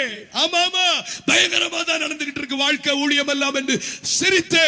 என் அறைக்குள் சில மணி நேரம் கழித்து வரும்போது ஆவியானவர் சொல்லுகிறார், எந்த வார்த்தை உன்னை தாக்கத்துக்குள்ளாக்கினதோ அதே வார்த்தை இன்றைக்கு உன்னை சிரிக்க வைக்கிறதானால் be careful. சில வாக்குத்தத்தங்கள் காலாவதியாவதற்கு முன்பதாக அதை பெற்றுக்கொள்ள கர்த்தர் நம்மை துரிதப்படுத்துகிறார். தயவு செய்து சொல்றேன், எதுவும் நமக்காக காத்திருக்க போகிறதில்லை. Nothing is going to be wait. ஐயா, எதுவும் நமக்காக காத்திருக்க போகிறதில்லை. கர்த்தருடைய ஊழியக்காரனாய், தனிப்பட்ட விதத்திலே உணர்ந்தவனாய், தோற்றவனாய் சொல்லுகிறேன், எதுவும் நமக்காக காத்திருக்க போகிறதில்லை. அது காலாவதி ஆவதற்கு முன்பதாக சபையார் விசுவாச பிள்ளைகள் அதை பெற்றுக்கொள்ள தேவன் நம்மை துரிதப்படுத்த விரும்புகிறார். கை தட்டுனா நல்ல தட்டலாம். என்னத்துக்கு கூட்டத்துக்கு வாரியே? எனக்கு ஒன்னும் புரியல. செல்ஃபி எடுப்போமா, இல்லன்னா போட்டோ எடுப்போமா, சுக்கு காப்பி கொடுப்போமா, வடகா பச்சி சாப்பிடுவோமா? என்னத்துக்கு சார் வர்றோம் கூட்டத்துக்கு? எதற்கு எலிசாவை துரிதப்படுத்துகிறார்னா, இஷ்டப்படி நீ எப்பொழுது வேண்டுமானாலும் எல்லாவற்றையும் பெற்றுக்கொள்ள முடியாது. எல்லாவற்றுக்கும் வேலிடிட்டி பாயிண்ட் இருக்கு. நீங்க கவனிச்சிருக்கீங்களா? சில சொப்பனங்கள் மறந்து போயிட்டுன்னா நீங்க புரிந்து கொள்ளுங்கள், காலாவதி ஆகிவிட்டது. உங்ககிட்ட பேசுறது பிரயோஜனமா இருக்குமான்னு கூட எனக்கு பயமா இருக்கு. பேசலான்னு சொல்லுங்களேன். அம்மா பேசி தொலைண்ணா.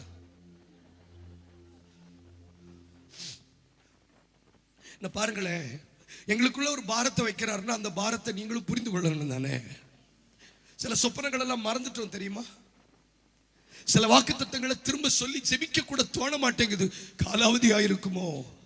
அதை தான் யோவான், வாசிக்க வேண்டாம், 4ஆம் அதிகாரம் 33வது வசனத்தில் சீசர்கள் சொன்னார்கள், இயேசு சொன்னார், நீங்கள் அறியாத ஒரு போஜனம் எனக்கு உண்டு, ரபி போஜனம் பண்ணும் அப்படின்னு சொல்றாங்க. நீ அறியாத ஒரு போஜனம் உண்டு சொன்ன போது சீசர்கள் தங்களுக்குள்ள பேசுறாங்க, வேற யாராகிலும் அவருக்கு போஜனம் கொடுத்திருப்பானோ? நல்ல கவனமா கேளுங்க. சில விஷயங்கள் மறக்கவோ, சில விஷயங்கள் தொடுதல் இல்லாமோ போகுதானா, அந்த விஷயங்களுக்கு காலாவதி முடிந்திருக்க வாய்ப்பு இருக்கிறது. எத்தனை பேரோடு நான் சும்மா பேசல, ஆவியானவர் பேசுகிறத கரங்களை உயர்த்துங்க பார்க்கல. 2 வார்த்தை ஜெபிப்போமா? கையை உயர்த்தி ஜெபிங்க. ஆண்டவரே, சில வாக்குத்தத்தத்தை சொல்லி என்னால ஜெபிக்க முடியலையேப்பா. கொஞ்சம் வாயை திறங்க, கொஞ்சம் வாயை திறங்க. இருளான வாழ்க்கையிலே வெளிச்சமானிரே, உயிரற்ற வாழ்க்கையிலே ஜீவனானிரே.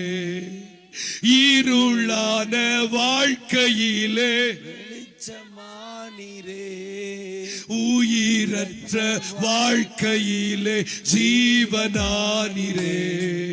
என் வெளிச்சமும் நீரே, என் ஜீவனும் நீரே, எனக்கெல்லாமே நீங்க தானப்பா. என் வெளிச்சமும் நீரே, என் ஜீவனும் நீரே, எனக்கெல்லாமே நீங்க தானப்பா. என் கூடவே இரும். ஓ இயேசுவே, நீர் இல்லாமல் நான் வாழ முடியாது. என் பக்கத்திலே இரும். ஓ இயேசுவே, நீர் இல்லாமல் நான் வாழ முடியாது. கண்ணீர் சிந்தும் நேரத்தில் நீ தாயுமானிரே, காயப்பட்ட நேரத்தில் நீ தகப்பனானிரே. உங்க சத்தம் வரட்டும். கண்ணீர் சிந்தும் நேரத்தில் நீ தாயுமானிரே, காயப்பட்ட நேரத்தில் நீ தகப்பனானிரே. பாடுவோம். என் அம்மாவும் நீரே. உங்க சத்தம் வரட்டும். உங்க சத்த கை உயர்த்தி. எனக்கெல்லாமே அம்மாவும் நீரே, என் அப்பாவும் நீரே, எனக்கெல்லாமே நீங்க தானப்பா. கூடவே இரும். ஓ இயேசுவே, நீர் இல்லாமல் நான் வாழ முடியாது. பக்கத்திலே வாலிப பிள்ளைங்க பாடுங்கம்மா, கேட்டு பாடுங்க. இயேசுவே, நீர் இல்லாமல் நான் வாழ முடியாது. வியாதியின் நேரத்தில் வைத்தியரானிரே, சோதனை நேரத்தில் நண்பனானிரே. சபையார் சேர்ந்து வியாதியின் நேரத்தில் வைத்தியரானிரே, சோதனை நேரத்தில் என் வைத்தியர், என் வைத்தியர் நீரே, என் நண்பரும் நீரே, எனக்கெல்லாமே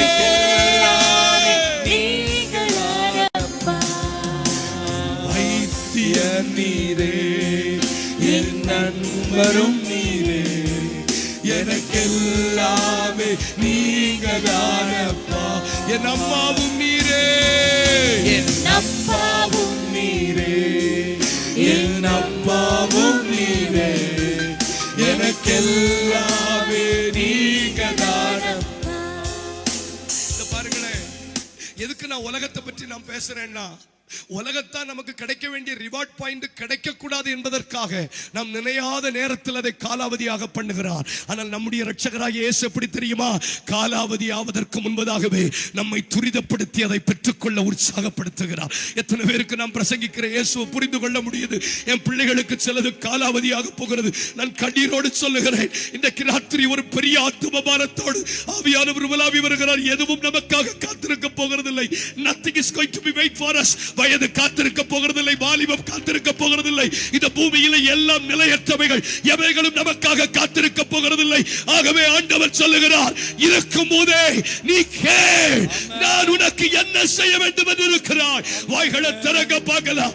சபையாரை துரிதப்படுத்துகிறார். தயவு செய்து அடுத்த வருஷம் பார்த்துக்கலாம். பிள்ளை பெரியதான பிறகு பார்த்துக்கலாம். வேலை கிடைச்ச பிறகு பார்த்துக்கலாம். No no no.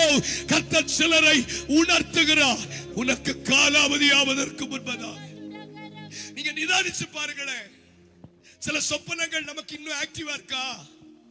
அன்றைக்கு அந்த சொப்பனை பார்த்த போது இருந்த அந்த தாக்கமும் அந்த வைராக்கியமும் இன்றைக்கு இருக்கா? அன்னைக்கு அந்த வாக்குத்தத்தம் கிடைத்த போது உங்களுடைய உள்ளான மனுஷனில் இருந்த சந்தோஷம் இப்ப இருக்கான ஆண்டவர் கேட்கிறார். உன்னை என் ஜனங்களுக்கு காவலாளியாக வைத்தேன் என்று சொல்லப்பட்ட போது ஏற்பட்ட அந்த சந்தோஷம், நான் உன்னை ஆசீர்வதிக்கவே ஆசீர்வதித்து உன்னை பெருகவே பெருக பண்ணி உன் பெயரை பெருமைப்படுத்துவேன் என்று சொன்ன போது இருந்த அந்த தொடுதல், அந்த வைராக்கியம், அந்த நம்பிக்கை இன்றைக்கும் இருக்கிறதா என்று கேட்கிறார். Maybe it was expired. காலாவதி ஆகக்கூடாது என்பதுதான் என்னுடைய ஜெபம், அவருடைய விருப்பம். ஆனால் காலாவதி ஆகிவிட்டால் ஒன்றும் செய்ய முடியாது. நான் ஒரு உதாரணம் சொல்ல போகிறேன். எலியா எடுத்துக்கொள்ளப்பட்ட பிற்பாடு இந்த தீர்க்கதரிசிகளின் புத்திரர்கள் போய் எலிசா கிட்ட கேட்கிறாங்க, வசனம் வாசிக்க நேரம் இல்ல, உம்முடைய அடியாரோடு 50 பலவான்கள் உண்டு, எங்களை தேடுவதற்கு அனுமதி கொடு. கர்த்தருடைய ஆவியானவர் அவரை பர்வதங்களில் எங்கேயாகிலும் ஒளித்துக் கொண்டு வைத்திருப்பார். அதுக்கு எலிசா சொன்ன வார்த்தை என்ன தெரியுமா? அனுப்ப வேண்டாம், அவர்கள் அவனை சலித்து போக மட்டும் கேட்டபடியால் போங்கள் என்று சொன்னார். 3 நாளளவும் அவனை தேடியும் காணவில்லை. அப்பொழுது எலிசா அவரிடத்தில் துக்கமுகமாய் வந்தபோது எலிசா சொன்னார், நான் ஏற்கனவே உங்களுக்கு சொல்லவில்லையா? கண்ணீரோடு சொல்லுகிறேன், இருக்கும்போது தேடிருங்க, இருக்கும்போது தேடிருங்க. அவரை தடவையாகிலும் கண்டுபிடிக்கக்கூடிய அளவுக்கு இருக்கும்போது தேடிவிடு. நீ தேடினாலும் கிடைக்காத ஒரு காலம் வரப்போகுது. நீ தேடினாலும் கிடைக்காத ஒரு காலம் வரப்போகிறது. வாலிப பிள்ளையே, நீங்க கிறிஸ்தவ குடும்பத்தினால பிறந்திருக்கிறதினால் நீங்கள் எப்பொழுது வேண்டுமானால் எங்க இந்த கட்டடம் இருக்கும் சார், ஆனா கிறிஸ்து இருக்க மாட்டா. அதுதான் சீஷர்கள் பிரம்மாண்டமா சொல்றாங்க. எவ்வளவு அழகா கல்லெல்லாம் போட்டு அழகா லைனா சீலியர் போட்டிருக்காங்க. ஏசு சொன்னார், நீங்க பாக்குற இந்த ஆலயம் ஒரு கல்லு மேல ஒரு கல் இல்லாம போகும் பாக்குறியா? அது மாதிரி ஆயிட்டுங்க. டைட்டஸ் என்கிற ராஜாவுடைய காலகட்டத்தில் ஒரு கல்லின் மேல் ஒரு கல் அது that is a prophecy. ஐயா, இயேசு கிறிஸ்துவினுடைய தீர்க்கதரிசனம் எவ்வளவு நேர்த்தியானதுன்னு நான் உங்களுக்கு சொல்லட்டுமா? அந்த காலகட்டத்தில் ஒரு தேசம் இன்னொரு தேசத்தை விட பெரிய தேசம், வலிமையான தேசம் என்று காண்பிப்பதற்கு யுத்தங்கள் அல்ல, யாருக்கிட்ட வெல்த் அதாவது பணமும் நகையும் அதிகமா இருக்குதோ அவங்க தான் பெரிய தேசம் என்று அறிவிக்கப்படுவார்கள். அப்ப அந்த வருஷம் எருசலேம் தான் பெரிய வலிமையான தேசம் என்று அறிவிக்கப்பட வேண்டும் என்று அவர்கள் திட்டம் போட்ட போது எல்லாரும் கூடினாங்க. அப்பொழுது அந்த நாட்களில் இருந்த கொத்தனார் அந்த ஆசாரிய வேலையை செய்திருப்பாங்க இல்லையா, அவங்க அந்த ராஜாவுக்கு ஒரு ஆலோசனை கொடுத்தாங்க. நம்முடைய எருசலேம் ஆலயம் எதை வச்சு கட்டியிருக்காங்க தெரியுமா? சிமெண்ட் வச்சு கட்டல, பொன் முலாம் வச்சு கட்டியிருக்காங்கன்னு ஒரு தகவல் சொல்லிட்டாங்க. அதனால ததியு என்கிற ராஜாவினுடைய அந்த நாட்களில் அந்த ரகசியம் கொத்தனார்கள் அல்லது அந்த மேஸ்திரிகள், நீங்க கழிந்த நாட்கள்ல ராஜஸ்தான் போயிருந்த போது அங்க இருக்கிற ராஜாக்களுடைய குகை, அதாவது யுத்தங்கள் நடக்கும்போது ஒரு குகை வழியாக போய் தப்பித்துக் கொள்ளக்கூடிய குகைகளை கட்டுவாங்க இல்லையா? கொத்தனார். உங்க ஊர்ல என்ன சொல்லுவாங்க? இங்கிலீஷ் தான் தெரியுமா? மேஸ்திரியா? கொத்தனார்னு வச்சுக்கிடுங்களேன். அந்த கொத்தனாரை வேலை செய்ய வச்சுட்டு அந்த கொத்தனாரை கொன்னுருவாங்க. ஏன்னா அந்த சீக்ரெட் யாருக்கும் சொல்லக்கூடாது.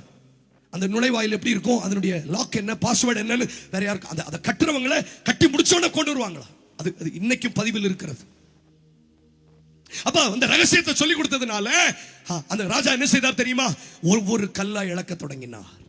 ஒவ்வொரு கல்லாக இழக்கி அந்த கல்லுக்கடையில் இருக்கிற தங்க முலாமை எடுத்து தங்கத்தை சேர்த்த போது கடைசியிலே இயேசு சொன்ன தீர்க்க தரிசனம் நிறைவேறினது. ஒரு கல்லின் மேல் ஒரு கல் இல்லாம போயிட்டு. That is my Jesus. இயேசு சொன்ன தீர்க்க தரிசனம் எவ்வளவு தெளிவா இருக்கு பாத்தீங்களா? இதே போல சகல நல்வார்த்தைகளும் நிறைவேறும். கையை தட்டுங்க பார்க்கலாம். ஐயா, சகல நல்வார்த்தைகளும் நம்புங்க. அண்ணே, நான் சொல்றேன், ஒரு வீட்டை டெமாலிஷ் பண்ணும்போது ஒரு கல்லுக்கு மேல ஒரு கல் இல்லாம தான் விழுமா?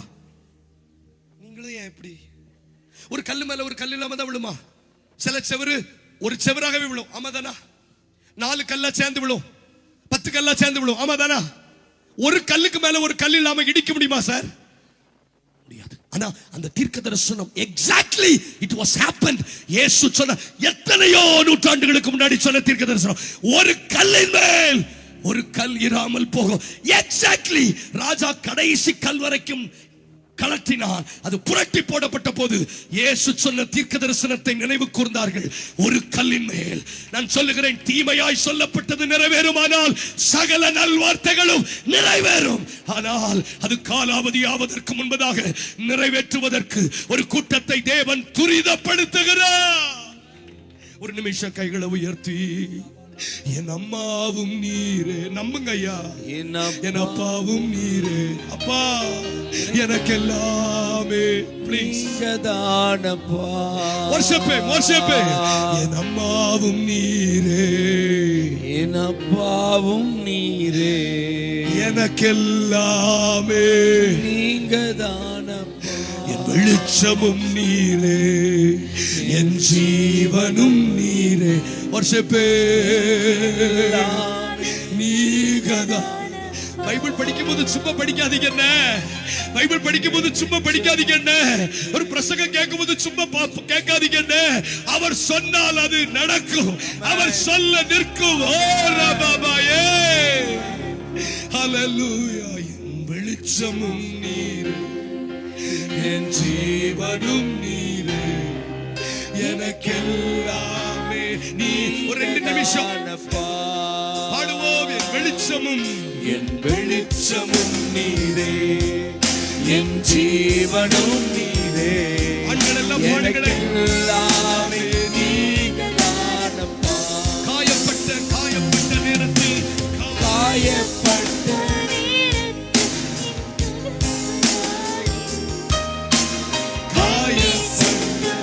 நேரத்தில் நீ தகப்பனானி. என் அம்மாவும் நீரே, என் அம்மாவும் நீரே, எல்லாரும் சொல்லுங்களேன். என் அப்பாவும் நீரே, எனக்கெல்லாமே நீங்கதானப்பா.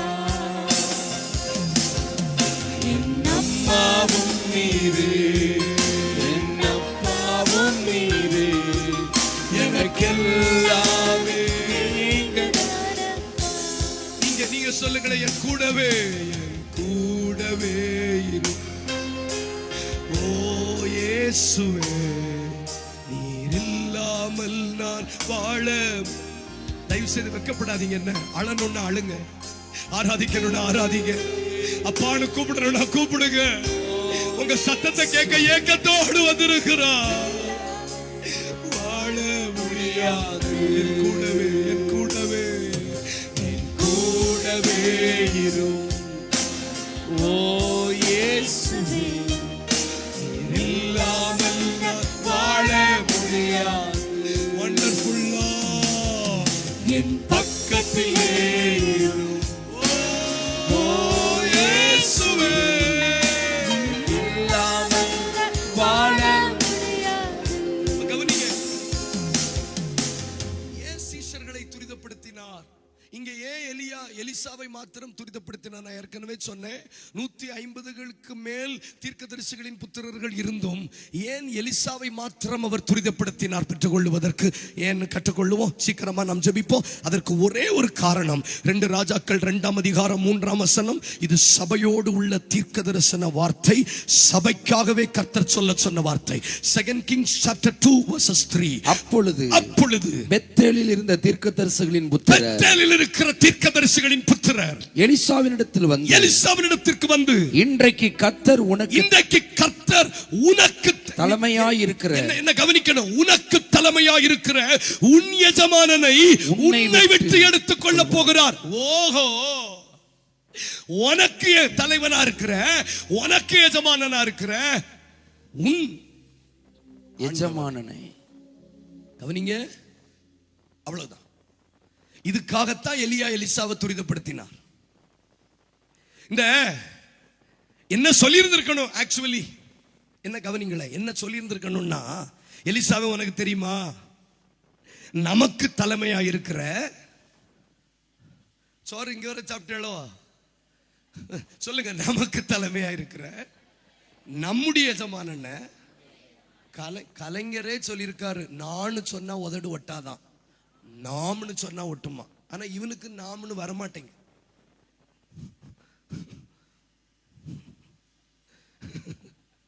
புறஜாதிக்கு வருது நாம்.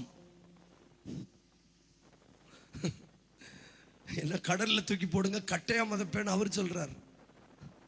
நம்ம மற்றவனை கடல்ல தள்ளி விடுறோம். ஓ, நீங்க விமானத்துல போவீங்க என்ன, அதனால பஸ்ல எழுதி இருக்கிறது நீங்க பார்க்க வாய்ப்பு இல்லை. நாங்க லோக்கல் பாத்தீங்களா, பஸ்ல போவோம்.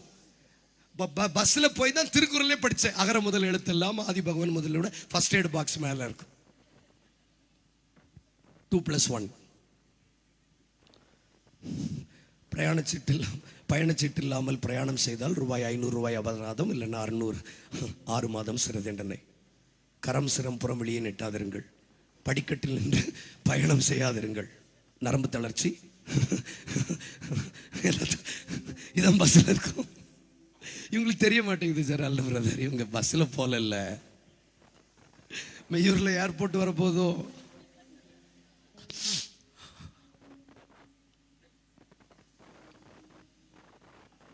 ஒரு புறஜாதி மனுஷன் சொல்றான், நாம் எலியாதான் தலைமை தீர்க்கதரிசி, ஆனா எலியாவுக்கு கீழே இருந்துட்டும் இவன் சொல்றா, உன் ஆண்டவனாகிய உன்னுடைய ஆண்டவன் உன் எஜமானன். இந்த அம்மா அப்பா சண்டை போட்டுட்டாங்கன்னா ஊர் 2 பட்டா கூத்தாடிக்கு கொண்டாட்டம்னு எங்க ஊர்ல பழமொழி சொல்லுவாங்க. அந்த மாதிரி இந்த அம்மா அப்பாக்கு சண்டை வந்துட்டுனா பிள்ளைங்க எல்லாம் தூதர்கள் ஆயிருவாங்க. அவனுக்கு அப்பந்தான் வாழ்க்கை கிடைக்கும். அப்பந்தான் வாழ்க்கை கிடைக்கும். தூதர்கள் போறாங்க. ஆமா, தூதர்கள் இப்பதான் சொன்னேன், தூதர்கள் போறாங்க. அம்மா அப்பா சண்டை போட்டா பிள்ளைங்க தூதர் ஆயிருன்னு சொன்னேன். நம்ம பிரசங்கம் பண்ணும்போது நீ தூதன் ஆவன்னு நான் நினைக்கலையே. ஆமா, அது ஆமா ஆமா போட்டோம். ரைட், என்ன அவசரமோ தெரியல. அப்போ இப்போ இங்க பாருங்க, அம்மா அப்பா சண்டை போட்டா பிள்ளைங்க என்ன ஆயிருவாங்க? இவர் பக்கத்து ரூம்ல தான் இருப்பாரு. ஆனா இந்த அம்மா கேட்கும், டேய் உங்க அப்பாவுக்கு தோசை வேணுமா கேளு. திருப்பி வந்துட்டு பார்த்தீங்களா, அப்ப மெய்யூர்ல நிறைய நடக்கு. உங்க அப்பாவுக்கு என்ன வேணும்னு கேளு, சாம்பார் எடுத்துட்டு வருவான்னு கேளு. அப்ப அவங்க கேட்பான், ஓ எங்க அப்பாவா, உங்க புருஷன் இல்லையா? இந்த அம்மா அப்புறம் இந்த அம்மா கேட்கும், தோசை சுடுறேன் அவருக்கு வேண்டான்னு கேளு. இவங்க 2 பேரும் சண்டையில இவன் ஏஞ்சல் ஆயிருவான், இவன் கேப்ரியல் ஆயிருவான். எதுக்கு சொல்ல வரேன்? கொஞ்சம் தூரம் வந்துட்டுன்னா கணவர் என்கிறது போய் உங்க அப்பா, கொஞ்சம் சண்டை வந்துட்டுன்னா மனைவிங்கிறது போய், எங்க அம்மா பேரு ராணி, எஸ்தர் ராணி. எங்க அப்பா ராணு தான் கூடுவார், செல்லம்மா. சண்டை போட்டார்னா என்கிட்ட கேட்பார், உங்க மம்மிக்கு என்ன வேணும் கேளு. அப்ப இட் ரிஃப்ளெக்ட்ஸ் தி டிஸ்டன்ஸ். அப்போ இன்னைக்கு நான் ஜெபிக்கும் போது ஆவியானவர் சொல்லி அனுப்பினது அதான். இன்னைக்கும் சபையில நிறைய பேருக்கு அவர் இன்னும் தலைவனாகவில்லை, அவர் இன்னும் தனிப்பட்ட விதத்தில் எஜமானனாய் மாறவில்லை. இன்றைக்கும் யாரோ ஒருவருடைய எஜமானன் என்று தான் அழைக்கிறோம். இன்றைக்கும் யாரோ ஒருவருடைய தலைவன் என்று தான் அழைக்கிறோம். குருவானவருடைய தலைவன், குருவானவருடைய எஜமானன், ஆபிரகாமுக்கும் ஈசாக்குக்கும் யாக்கோபுக்கும் தேவன் என்பது நல்லது. ஆனால் தோமா சொன்னார், என் தேவனே என் ஆண்டவரே. கை தட்டணும், நல்ல தட்டணும். That brings the distinct distance. அப்படி என் தேவனே என் ஆண்டவனேன்னு சொல்லணும்னா விசுவாச பரீட்சையில நிக்கணும், அவமானப்படணும். அவருடைய ஆணிப்பாய்ந்த விரலை நாம் பார்க்கணும். அவருடைய விழாவில் சவால்களை சந்திக்கிறவர்களுக்கு மட்டும்தான் அவர் தனிப்பட்ட விதத்தில் தேவனாய் மாறுவார். இன்னைக்கு 2வது ராத்திரி கன்வென்ஷன் கூட்டத்தில், போதும் சகோதரி, போதும் சகோதரா, உன் அப்பாவுடைய தெய்வத்தை நீ ஆராதித்தது போதும், உன் அம்மாவுடைய தெய்வத்தை ஆராதித்தது போதும், ஒரு தாத்தாவுடைய தெய்வத்தை ஆராதித்தது போதும். இன்னைக்கு இந்த கன்வென்ஷன் கூட்டத்தில் ஒவ்வொருத்தரும் சொல்லணும், என் தேவனே என் ஆண்டவரே. கை தட்டுக பார்க்கலாம். 23 வருஷம் இப்படிப்பட்ட ஒரு திருச்சபையில, கிறிஸ்தவ குடும்பத்தில் கோயில் மாடு மாறி வளர்ந்தவன் தான். கோயில் மாடு மாறி வளர்ந்தவன் தான். கழுத்துல செயின், சிலுவை. முன்னாடி இங்க போட்டிருந்தேன், இப்ப இங்க சுமக்கிறேன், அவ்வளவுதான் வித்தியாசம். முன்னாடி கோல்டுல இங்க போட்டிருந்தேன், இப்ப கழுத்துல சுமக்கிறேன், கண்ணுக்கு தெரியாத ஒரு சிலுவை. அவன் தன் சிலுவை. 23 வருஷம் நான் எந்த தெய்வத்தை ஆராதிச்சேன் தெரியுமா? ஓ, என் தகப்பனின் தெய்வத்தை, என் தாயின் தெய்வத்தை, என் அப்பாவின் தெய்வத்தை, என் தாத்தாவின் தெய்வத்தை. ஆனா தீர்க்கதரிசிகளின் புத்திரர்கள் சொல்றாங்க, இத்தனை வருஷம் நாங்க எலியாவுக்கு பின்னாடி வந்துட்டோம். எலியா எங்களுக்கு தனிப்பட்ட விதத்தில் தலைவனாகவில்லை, எங்களுக்கு தனிப்பட்ட விதத்தில் எஜமானனாய் மாறவில்லை, எங்களுக்கு தனிப்பட்ட விதத்தில் தலைவனாக மாறவில்லை. நான் கண்ணீரோடு சொல்லுகிறேன், இன்னைக்கு எத்தனை பேருக்கு அவர் தனிப்பட்ட விதத்தில் தேவனாக மாறவில்லை தெரியுமா? ஆராதனை நடத்தினாரே, இவர் எப்படி இப்படி ஆராதிக்க முடிந்ததுன்னா, இவர் யாரோ அவருடைய தெய்வத்தை ஆராதிக்கவில்லை, என் தேவனே நான் இப்படி சொல்லட்டுமா, என்றைக்கு அவர் உங்கள் தேவனாய் மாறுகிறாரோ அன்றைக்கு நீங்கள் விசுவாசி அல்ல, சீசன். அவ்வளவுதான், அவ்வளவுதான். கத்தோலிக்கத்துக்கும் நமக்கும் ஒரு பெரிய வித்தியாசம் ஒண்ணும் இல்ல. we are back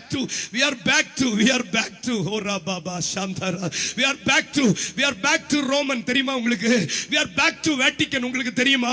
CSI ல இருந்து we are back to Vatican City. பெந்தேகோஸ்தையில இருந்து we are back to Vatican City. எங்களுக்காக வேண்டிக் கொள்ளும், எங்களுக்காக வேண்டிக் கொள்ளும். இன்னைக்கு ஊழியக்காரங்களின் தேவன். அதனால தான் இஸ்ரவேல் ஜனங்கள் சொன்னாங்க, எங்களோட அவர் பேச வேண்டாம், அவர் மோசேயோடு பேசட்டும். இவன் யாருக்கும் அவர் தனிப்பட்ட விதத்தில் தேவனாய் மாறவில்லை. ஆண்டவர் சொன்னார், மோசே, இந்த ஜனங்கள் என்ன பார்த்து பயப்படுறாங்க, இடிமுழக்கமும் கார்மேகமும் சத்தத்தை கேட்டு பயப்படுறாங்க. ஆனா மோசே மலையில் ஏறி போன போது தான் தெரிஞ்சது, அவர் பயப்படத்தக்கவர் அல்ல, அவர் சிநேகிதனோடு பேசுகிறது போல அவர் பேசுகிறவர். இன்னைக்கு ராத்திரி எத்தனை பேரோட ஆண்டவர் பேசுகிறார்? ஏன் இன்னைக்கு கண்ணை மூடி ஆராதிக்க முடியல? ஏன் உங்க கண்ணுல கண்ணீர் வரல? ஏன் உங்களால தேவனுடைய வசனத்தை வியாக்கியானிக்க முடியல? ஏன் உங்களால தேவனுடைய இருதயத்தை புரிந்து கொள்ள முடியல தெரியுமா? இன்னும் அவர் உங்களுக்கு தலைவனாய் மாறவில்லை, இன்னும் அவர் உங்களுக்கு எஜமானனாய் மாறவில்லை. விசுவாச பரீட்சையில் அவன் நின்னாங்க. அவன் எல்லாரும் சொல்றாங்க, நாங்கள் இயேசுவை கண்டோம். உடனே தோமா சொல்லுகிறான், நான் அவரை பார்க்கவில்லை, நான் அவருடைய காயங்கள் உண்டான கரங்களை கண்டு அவருடைய விழாவிலே கை போட்டு பார்த்தால் விசுவாசிக்க மாட்டேன். மறுபடியும் சீசர்கள் வீட்டுக்குள்ளே இருந்தார்கள், கதவுகள் பூட்டப்பட்டிருந்தது. அப்பொழுது 8 நாளைக்கு பின்பு மறுபடியும் சீசன் வந்து, இயேசு வந்து உங்களுக்கு சமாதானம் என்று சொல்லி தோமாவை பார்த்து சொன்னார், தோமாவே, என் விழாவிலே கை போட்டு பார், என் ஆணிகள் பட்ட கைகளிலே உனக்கு விரலை விட்டு பார் என்று சொன்னபோது அவன் கைவிட்டு பார்த்துட்டு சொன்னா, என் தேவனே, என் ஆண்டவரே. நம்ம ஏதோ பரம விசுவாசிகள் மாதிரியும் தோமாவை சந்தேக பிராணின்னு சொல்லிடுவோம். இந்த சந்தேக பிராணிகளுக்கு அவர் அனுப்புறதுக்கு தான் அந்த சந்தேக பிராணி அந்த அடையாளம் கேட்டார். இன்னும் வழங்கல்ல, இந்த மெய்யூருக்கு அனுப்புனவரை மோசமான இந்தியாவுக்கு அனுப்பப்பட போற ஒரு ஊழியக்காரர் தோமா. அதனால சொன்னாரு, யாரோ அவருடைய தேவனை வச்சுட்டு நான் இந்தியாவுக்கு போக முடியாது, கொன்னுருவாங்க எங்களை. இப்ப இந்த 2 நாள் நீங்க எங்களை கொல்லலையா, அந்த மாதிரி இப்ப நாங்களும் புனித பேதுருவின் தெய்வமேனு கூப்பிட்டு இருந்தோம்னா இப்ப எங்களுக்கு அடக்காராதனை நடந்திருக்கோம். இப்ப நாங்க எப்படி உங்களுக்கு முன்னாடி நிக்கிறோம் தைரியம் உள்ளவர்களான்னா, we know this God personally. எங்களுக்கு இவரை தனிப்பட்ட விதத்துல தெரியும். அது பெருமை அல்ல, அது விசுவாச பரீட்சையிலே கடந்து போனது. இப்ப அவன் கையை தொட்டுட்டு விழாவை தொட்டுட்டு சொல்றான், என் தேவனே, என் ஆண்டவரே. இப்ப உங்களுக்கு புரியுதா? கடினமான ஜனங்கள் நடுவில் போகிற எனக்கு தனிப்பட்ட விதத்துல இயேசு தலைவனாய் மாறணும், தனிப்பட்ட விதத்தில் இயேசு தெய்வனாய் மாறணும். ஐயா, எந்த வருஷமும் இல்லாத அளவில் சபை இந்த வருஷம் மிகுந்த உபத்திரவங்களை சந்திக்க நேரிடலாம், புயல் காற்றுகள் வீசலாம். ஆனா இந்த தேவன் உங்களுக்கு தனிப்பட்ட விதத்தில் தலைவனாக எஜமானனாக இருந்தால் ஒரு வல்லமையும் உங்களை சேதப்படுத்தாது, ஒரு வல்லமையும் உங்களை சேதப்படுத்தாது. 2 நிமிஷம் கையை தட்ட முடியுமா? 2 நிமிஷம் கை தட்ட முடியுமா? 2 நிமிஷம் கை தட்ட முடியுமா? இன்னைக்கு இந்த ராத்திரி கூட்டம் முடியும் போது சிலருடைய வாழ்க்கையில இயேசு தனிப்பட்ட விதத்தில் தேவனாய் மாற போகிறார். கையை தட்டுங்க பார்க்கலாம். ஒரு புதிய அபிஷேகம். கொஞ்சம் விட்டு கொடுங்க, கொஞ்சம் விட்டு கொடுங்க. இந்த மெய்யூர்ல ஒரு ஆளும் இயேசுவை தனிப்பட்ட விதத்தில் அறியாமல் போய்விடக் கூடாது. உங்க பிள்ளைங்க சொல்லணும், என் தேவனே. கூப்பிடுங்க, கூப்பிடுங்க, கூப்பிடுங்க, என் தேவனே, என் ஆண்டவரே, மை லார்ட். யாருக்கும் இப்படி சொல்றாரு, கடினமான பாதையில போறீங்களா? உங்களுக்கு தனிப்பட்ட விதத்தில் அவர் தேவனாய் மாற போகிறார். மற்றவங்களுக்கு கிடைச்சது எனக்கு கிடைக்கலன்னு சொல்றீங்களா?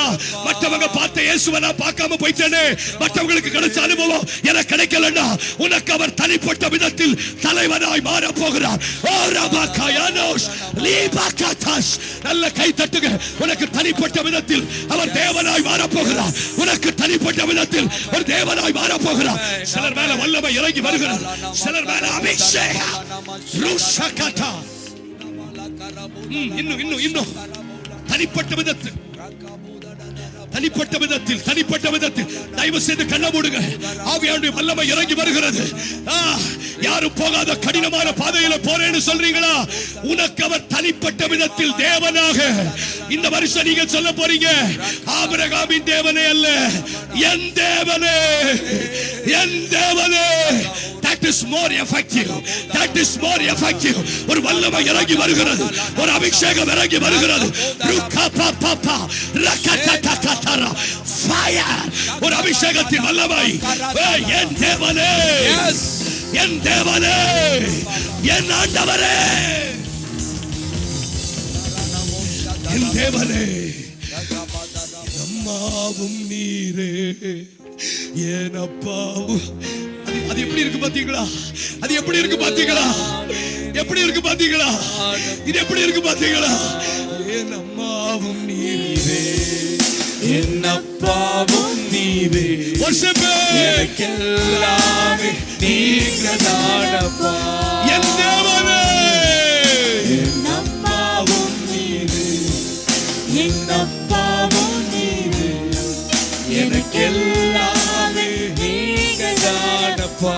என் கூடவே, என் கூடவே, என் கூடவே இரும் ஓ இயேசுவே, இல்லாமல் நான் வாழ முடியாது. பக்கத்திலே இரும் ஓ இயேசுவே, இல்லாமல் நான் வாழ முடியாது. ஹalleluya, ஹalleluya, ஹalleluya, ஹalleluya, ஹalleluya. இந்த கூடாரம் முழுவதும் தேவ மகிமை. ஹalleluya, ஹalleluya, ஹalleluya, ஹalleluya, ஹalleluya, ஹalleluya, ஹalleluya, ஹalleluya, ஹalleluya. யாரும் ஒரு நிமிஷம் கண்ணை மூடுங்களே. யாரும் போகாத பாதையில நான் போறேன். மற்ற சீசர்கள் எல்லாம் இயேசுவை கண்டோன்னு சொல்லும் போது தோமாவுக்கு மட்டும் அந்த பாக்கியம் கிடைக்கல. நானும் அதே சர்ச்சுக்கு தான் போறேன், எனக்கு மட்டும் அந்த பாக்கியம் கிடைக்கல. நானும் அவங்களோட தான் படிச்சேன், எனக்கு அந்த பாக்கியம் கிடைக்கலன்னு சொல்றீங்களா? நானும் அவங்க கூட தான் தொடங்கினேன், எனக்கு அந்த பாக்கியம் கிடைக்கலன்னு சொல்றீங்களா? உங்களுக்கு தனிப்பட்ட விதத்தில் அவர் தகப்பனாய் மாறப்போகிறார். உங்களுக்கு தனிப்பட்ட விதத்தில் அவர் எஜமானனாய் மாறப்போகிறார். இந்த வருஷம் சில குடும்பம் சொல்ல போறீங்க, உரிமை கொண்டாட போறீங்க. என் தேவனே, கூப்பிடுங்க, கூப்பிடுங்க, கூப்பிடுங்க, என் தேவனே, கூப்பிடுங்க. அப்பா, அப்பா கூப்பிடுங்க. மனசு விட்டு ஜெபம் பண்ணி எவ்வளவு நாள் ஆச்சு இல்ல? என் தேவனே, என்ன வாயத்தரங்களே, வாயத்தரங்களே. நிறைய பிரசங்கெல்லாம் கேட்கிறோம் தானே, நமக்கு தொடுதல் முக்கியங்க. வாயத்தரங்க. இவ்வளவு நாள் எங்க அம்மாவுடைய தேவன், எங்க அப்பாவுடைய தேவன் ஆபிரகாம், ஈசாக்கு, எசேக்கியேல் புத்தகத்துல வாசிக்கிறோம். யோபு, தானியேல், நோவா. இல்ல இல்ல, அவர் யோபுவின் தேவன் அல்ல, அவர் என் தேவன். அவர் தானியேலின் தேவன் அல்ல, அவர் என் தேவன். அவர் ஈசாக்கின் பயபக்திக்குரியவர் மட்டுமல்ல, அவர் என்னுடைய தேவன். வாயத்தரங்க. எம்மா பேசாதீங்க, பேசாத தங்கச்சி, பேசாதீங்க தங்கச்சி.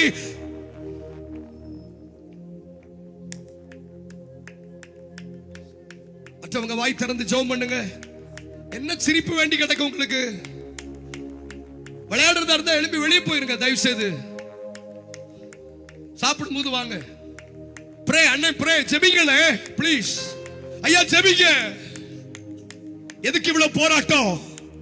என்ன மட்டும் ஏன் ஆண்டவர் இந்த பாதையில நடத்துறாருன்னு கேட்ட ஒவ்வொருவருக்கும் கர்த்தர் சொல்லுகிறார், you should know this God personally. இந்த தேவனை தனிப்பட்ட விதத்திலே கூப்பிட்டு பழகிறது ஒரு சந்தோஷங்க.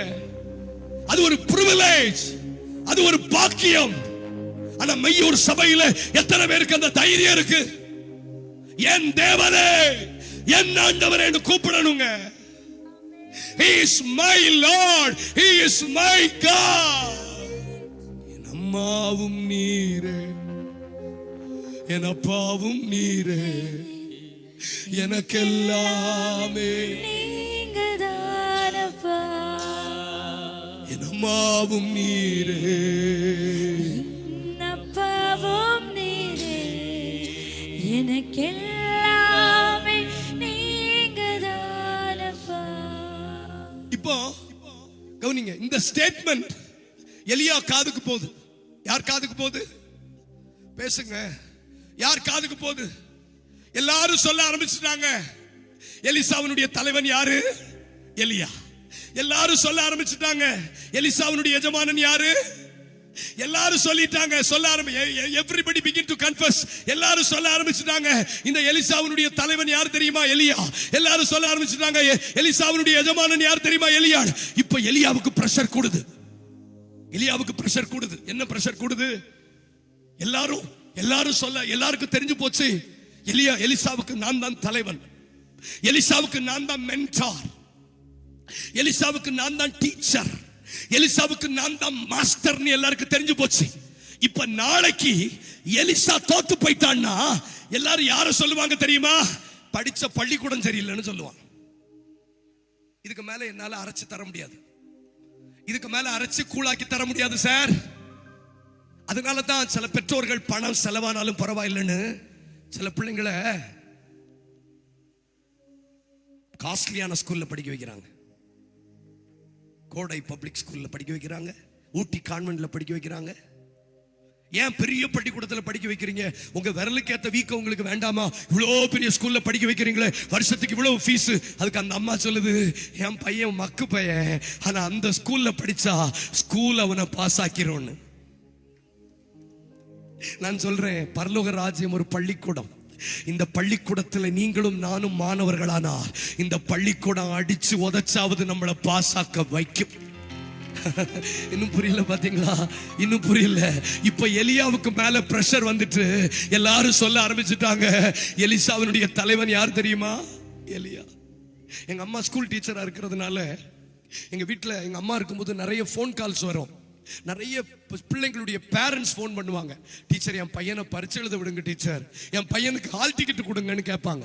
அப்ப எங்க அம்மா சொல்லுவாங்க, ஹெட் மாஸ்டர் கொடுக்க கூடாதுன்னு சொல்லியிருக்காரு, ஏன்னா அவன் ஒழுங்கா ஸ்கூலுக்கு வரல, அவன் பரீட்சை எழுதினாலும் ஃபெயில் ஆயிருவான், அவன் ஃபெயில் ஆனான்னா ஸ்கூல் ரிசல்ட் போயிடும், ஸ்கூல் ரிசல்ட் போயிட்டுன்னா சிஓ எங்களை கூப்பிட்டு கேவலமா பேசுவாரு, அதனால அவன் பரீட்சை எழுதாம இருந்திருந்தா ரிசல்ட் கிடைச்சிரும்னு சொல்லி சில மாணவர்களுக்கு ஹால் டிக்கெட்டே கொடுக்க மாட்டாங்க. அப்படின்னு என்ன அர்த்தம் தெரியுமா?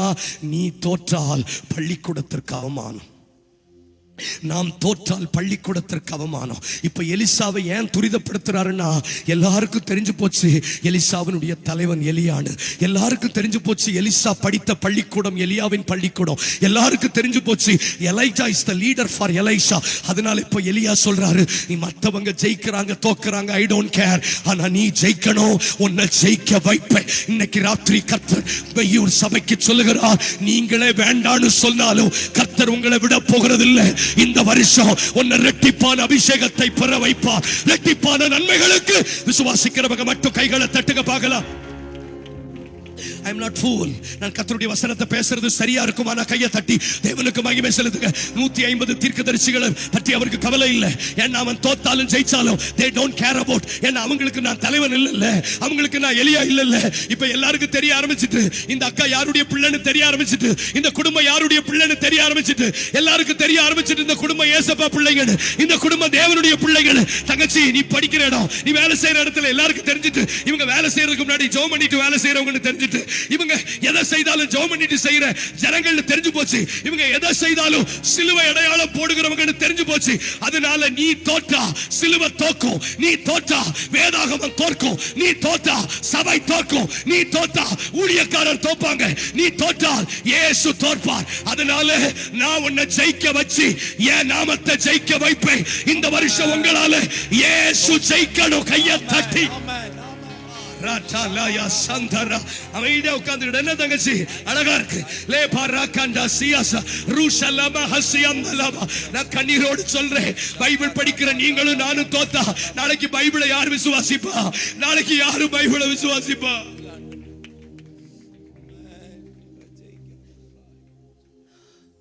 நிறைய நேரங்கள்ல என்ன ஜெயிக்க வச்சதுக்கு காரணமே என்னன்னா, நான் போட்டிருக்கிற யூனிஃபார்ம் இந்த ஸ்கூலுடைய யூனிஃபார்ம். ஒரு பள்ளிக்கூடத்தினுடைய மாணவர்கள் ஒரு 4-5 பேர் ஸ்கூல் யூனிஃபார்மோட ஒயின் ஷாப்ல குடிக்க போயிட்டான். 18 வயசுக்கு கீழே இருக்கிறவன் குடிச்சா அஃபென்ஸ் இல்லையா? they are violating the law. அதனால என்ன பண்ணிட்டாங்க, மீடியா எல்லாம் வர சொல்லி ஸ்கூல் பக்கத்துல வைன் ஷாப் இருக்குன்னு கேமரா எல்லாம் எடுத்துட்டு வந்துட்டாங்க. என்ன நடந்துச்சு தெரியுமா? அது ஒரு பிரைவேட் ஸ்கூல் யூனிஃபார்மா இருந்ததுனால உடனே கரஸ்பாண்டன்ட்ல இருந்து, பிரின்சிபால்ல இருந்து, எல்லா டீச்சர்ல இருந்து, பிடி வாத்தியார்ல இருந்து எல்லாரும் வந்துட்டாங்க. யாரையும் வீடியோ எடுக்க விடல. நான் கேட்டேன், இந்த பிள்ளைங்க மேல அவ்வளவு அன்பான்னு கேட்டேன். மண்ணாங்கட்டி, இவன் மேல எனக்கு அன்பு இல்ல, இவன் எங்க ஸ்கூல் யூனிஃபார்ம் போட்டிருக்கான், இந்த யூனிஃபார்ம் போட்டவன் நாளைக்கு குடிச்சான்னா எங்க ஸ்கூல்ல எந்த அம்மா அப்பாவும் பிள்ளைகளை சேர்க்க மாட்டாங்க. அப்ப இந்த ஸ்கூல் யூனிஃபார்ம் போட்டவன் 490 மார்க் எடுத்தான்னு போட்டிருந்தா நாளைக்கு எவனாவது இந்த ஸ்கூல்ல பிள்ளைகளை அட்மிஷன் போடுவாங்க. இந்த ஸ்கூல்ல படிச்சவன் 220 மார்க் நீட் எக்ஸாமுக்கு 699 மார்க் எடுத்து அவன் பெரிய மெடிக்கல் காலேஜில் அவனுக்கு MBBS சீட் கிடைச்சதுன்னு சொன்னா 4 கிராமத்தில் இருக்கிற பெற்றோர்கள் தம் பிள்ளை இந்த ஸ்கூல்ல அட்மிஷன் போடுவாங்க. நான் இப்போ உங்களுக்கு சொல்லட்டுமா, நம்ம மேல கிடக்கிற யூனிஃபார்ம் பரலோக யூனிஃபார்ம். நம்ம மேல இருக்கிற யூனிஃபார்ம் கேட்கல, உபாகமம் 28:10. அதனால ஐயா ஜெயிச்சே ஆகணும், ஜெயிச்சுதான் ஆகணும், ஜெயிச்சுதான் ஆகணும். போட்டிருக்கிற யூனிஃபார்முக்காகவாவது நம்ம ஜெயிக்கணும், போட்டிருக்கிற யூனிஃபார்முக்காக ஜெயிக்கணும். உங்க மேல ஒரு லேபிள் இருக்கு தெரியுமா? உங்க மேல ஒரு லேபிள் இருக்கு தெரியுமா?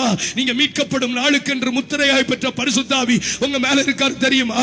அதனால நீங்க தோத்தா இயேசு தோப்பார். தங்கச்சி, நான் கண்ணீரோடு சொல்றேன், எத்தனையோ தடவை என் வாழ்க்கையில எத்திராணிக்கு மீறி என்ன ஜெயிக்க வைத்திருக்கிறார், எத்திறமைக்கு மீறி என்ன ஜெயிக்க வைத்திருக்கிறார். நான் கேட்பேன், என்ன கண்ணீர் ஆண்டவரே, என்ன கண்ணீர் ஆண்டவரே, ஏன் என்னை துரிதப்படுத்துகிறேன் ஆண்டவர்? என்ன கவனிங்க, எம்இ வரைக்கும் படிச்சிட்டு தான் ஆண்டவர் என்ன ஊழியத்துக்கு அழைத்தார். 3 வருஷம் polytechnic, 3 years bachelor of engineering and 2 years of masters in engineering computer science. கவனிங்க, 82.3 CGPA ஃபர்ஸ்ட் கிளாஸ் வித் டிஸ்டிங்ஷன்ல பாஸ் ஆகி நல்ல வேலைகள் கிடைத்த போது தான் ஆண்டவர் ஊழியத்துக்கு அழைத்தார். குடிப்பழக்கத்திற்கும் கஞ்சா பழக்கத்துக்கும் அடிமைப்பட்டு சாவுக்கு நேராக ஓடிக்கொண்டிருந்த என்னை இயேசு ரட்சித்தார். ஆனால் என் குடும்பம் முழுவதும் எஜுகேஷனல் டிபார்ட்மெண்ட். எங்க அப்பா ஒரு ஏஇஓ, எங்க அம்மா ஒரு டீச்சர், எங்க சித்தப்பா சிஓ ரிட்டையர்ட். அதனால எங்க குடும்பத்துக்கு ஞானம் அதிகம். ஆனா ஊழியத்துக்கு வந்தேன்னு சொன்ன போது எங்க குடும்பத்துல யாரும் மதிக்கவில்லை, ஏற்றுக்கொள்ளவில்லை. பிச்சைதான் எடுப்பேன்னு நினைச்சாங்க. ஆனால் கர்த்தர் என்ன விடல, என் திராணிக்கு மீறி என்ன துரிதப்படுத்தினார்னு தான் சொல்லுவேன். கேளுங்க, எதுக்கு தெரியுமா துரிதப்படுத்தினார்? என் மேல இருக்கிற கிருபையினால் அல்ல, நான் ரொம்ப பரிசுத்தவான் என்பதனால அல்ல. நான் தோத்தா என் வீட்டுல இயேசு தோப்பார். நான் தோற்றால் என் வீட்டுல அழைப்பு தோற்கும். நான் தோற்றா என் வீட்டுல இயேசுவின் பிரசன்னம் தோற்கும். அதனால நான் நிறைய நேரம் சொல்லி இருக்கிறேன், என்ன விட்டுருங்க, இவ்வளவுதான் என் கெப்பாசிட்டி, இதுக்கு மேல என்னால ஜெபிக்க முடியாது, இதுக்கு மேல என்னால பரிசுத்தமா வாழ முடியாது, இதுக்கு மேல என்னால எல்லாம் ஆராதிக்க முடியாது. ஆனா ஆண்டவர் அடிக்கடி என்ன துரிதப்படுத்தி சொல்லுவார், நீ ஜெயிச்சாதானே நான் ஜெயிக்க முடியும், நம்ம ஜெயிச்சாதானே. தயவு செய்து இந்த கூட்டம் முடியும் போது ஒரு உணர்வு பூர்வமாய் முடிய வேண்டும். ஏன் எலிசாவை துரிதப்படுத்தினார்? Why Elijah constrained Elisha? ஏன் எலிசாவை கட்டாயப்படுத்துகிறார்? நாளைக்கு யாரு எலியா பின்னாடி வருவான்? நாளைக்கு யாரு ஏற்கலப்பைகளையும் ஏர்மாடுகளையும் வெட்டி சமைச்சிட்டு எலியா பின்னாடி வருவான்? சொல்லுங்க. அப்போ எலியா பின்னாடி போறவன் கதி எல்லாம் இதுன்னு சொல்ல மாட்டாங்களா? ஏசப்பாவை நம்பி இப்படி எல்லாம் போனா இப்படித்தான் கதி, தெருவும் திண்ணையும் தான் இருப்பாங்கன்னு சொல்ல மாட்டாங்களா? ஆனா இப்ப என்ன சொல்லுவாங்க? எலியா பின்னாடி போனா பாரு, எப்படி இருக்கிறான் பாரு, மரித்தோரை வீடு எழுப்புறான். நீங்க அமைதியா இருங்க. என்ன நம்ம கஷ்டப்பட்டுற கூடாதுல, எழுப்புதல் வந்துடக்கூடாதுங்கிறதுல ரொம்ப கவனமா இருக்கணும். அவன் செத்த பிறகும் அவன் எலும்பு மேல ஒரு போர் சேவகனை போட்ட போது he came back to life. இப்ப எல்லாரும் சொல்லியிருப்பாங்க, தெய்வீகம் கேள்விக்குறி ஆகக்கூடாது, கண்ணீர் கேள்விக்குறி ஆகக்கூடாது. உங்க முழங்கால் ஜெபம், அந்த ஆல்டர்ல முழங்கால் போட்டு ஜெபம் பண்ணுகிறவன் தோத்தான்னா ஜெபம் தோக்கும். எத்தனை பேரோடு கர்த்தர் பேசுறார்? முழங்கால் ஜெபத்துக்கு வல்லமை உண்டு நீங்க காட்டுனீங்கன்னா ஜெபிக்காதவர்களுக்கும் ஜெபத்து மேல நம்பிக்கை வரும். கையை தட்டணும், கை தட்டணும். கொஞ்சம் கொஞ்சம் வாய்களை திறங்க பார்க்கலாம். நான் சொல்றேன், எத்தனை பேர் நான் சொல்றேன், இந்த வருஷம் நீங்களே வேண்டான்னு சொன்னாலும் கர்த்தர் உங்களை விட போகிறது இல்லை. ஒரு முதுகுல ஒரு கை வச்சு எப்படி பெற்றோர்கள் தம் பிள்ளைகளை குளிப்பதற்கும் துணி மாற்றுவதற்கும் படிப்பதற்கும் கட்டாயப்படுத்துகிறது போல, ஐயா அந்த மெய்யூர் சபையை கர்த்தர் இந்த நாளிலிருந்து துரிதப்படுத்த தொடங்குவார். சிலருடைய தூக்கம் கெட போகிறது, சிலருடைய ஜெப நேரங்கள் கூட போகிறது. கை தட்டுனா உயிர் உள்ளவர்களை போல கை தட்டணும். Let the holy fire occupy this place. Elasi parutalius. 2 நிமிஷம் கையை தட்டுங்க பார்க்கலாம். நல்ல வாய்களை திறங்க. பரிசுத்த ஆவியானவர் இந்த மைதானத்தில் இறங்கி வருகிறார், இறங்கி வருகிறார். உன்னை ஜெயிக்க வைக்கிற ஒரு அபிஷேகம் இருக்கிற இடத்துல அந்த வல்லமை இறங்கி வருது, இறங்கி வருது, இறங்கி வருது. அந்த அபிஷேகத்தின் வல்லமை இறங்கி வருகிறது. சில சகோதரிகள் மேல அடையாளமாய் போடுகிறார், அடையாளமாய் போடுகிறார். நீயே விட்டாலும் உன்னை இந்த ஜெபாவி விடாது, இந்த அபிஷேகம் விடாது. உன்னை அக்கறைப்படுத்துவதற்கான ஒரு அபிஷேகம். கொஞ்சம் கை தட்டுங்க. சோம்பலாய் படுக்க முடியாது. சோம்பேறியே, நீ எவ்வளவு நேரம் கைமுடக்கி படுத்துக் கொள்ளுவாய்? இன்னும் கொஞ்சம் உறங்கட்டும், இன்னும் கொஞ்சம் உறங்கட்டும் என்று எவ்வளவு நேரம் சொல்லுவாய்? உன்னை எழுப்ப ஒருவர் வருகிறார். உன் விழாவிலே தட்டி எழுந்திரு, எழுந்திரு, எழுந்திரு, எழுந்திரு என்று சொல்லுகிற ஒரு வல்லமையின் தேவன் இந்த மெய்யூர் கன்வென்ஷன் கூட்டத்தில் உலாவி வருகிறார். ராஜா வந்திருக்கிறார், ராஜா வந்திருக்கிறார். வாசல்களே, உங்கள் தலைகளை உயர்த்துங்கள். அநாதி கதவுகளே உயருங்கள். மகிமையின் ராஜா உன் பிரவேசிப்பார். யார் இந்த மகிமையின் ராஜா? அவர் சேனைகளின் தேவனாகிய கர்த்தர்.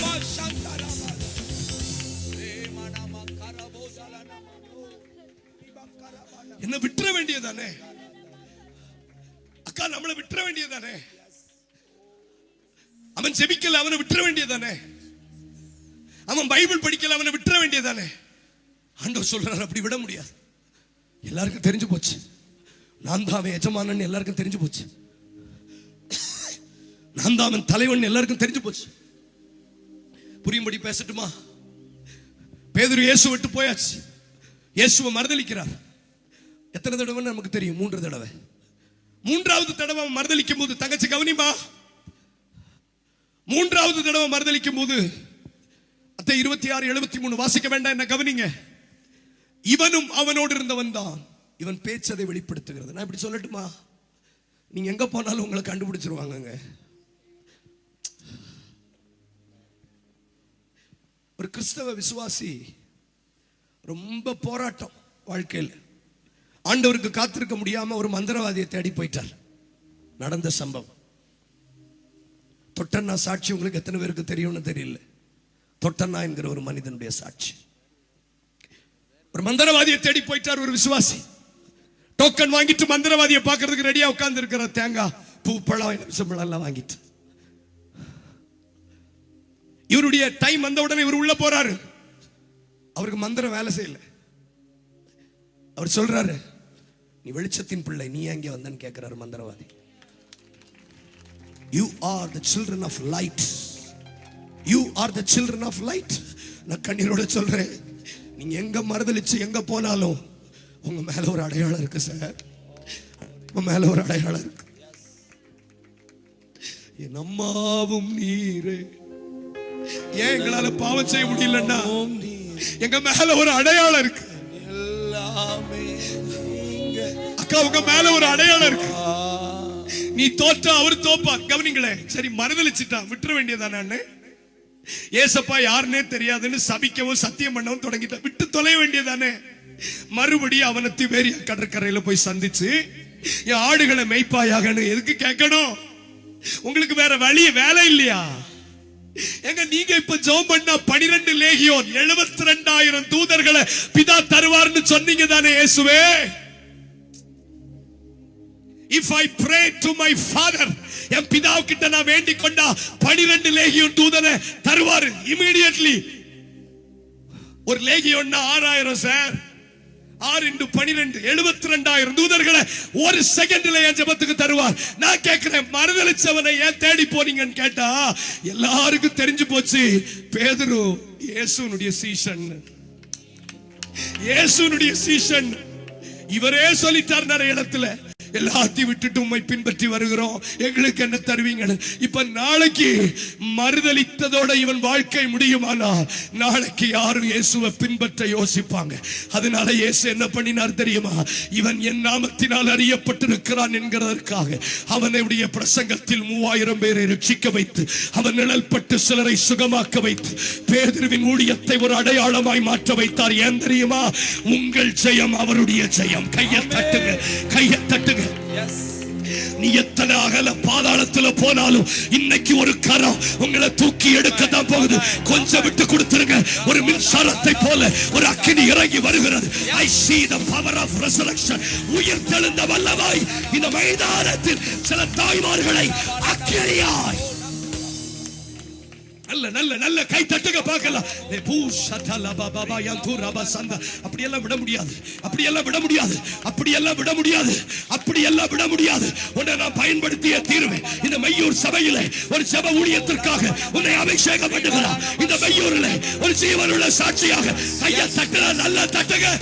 அப்படி விட முடியாது, அப்படி விட முடியாது, அப்படி விட முடியாது, அப்படி விட முடியாது, அப்படி விட முடியாது. பரிசுத்தாவியின் அபிஷேகம் அப்படி விட முடியாது.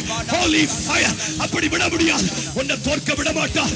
நீ ஜெயிப்ப, நீ ஜெயிப்ப. கைய தட்ட தட்ட. ஏ ரசக பாபா ரகடட.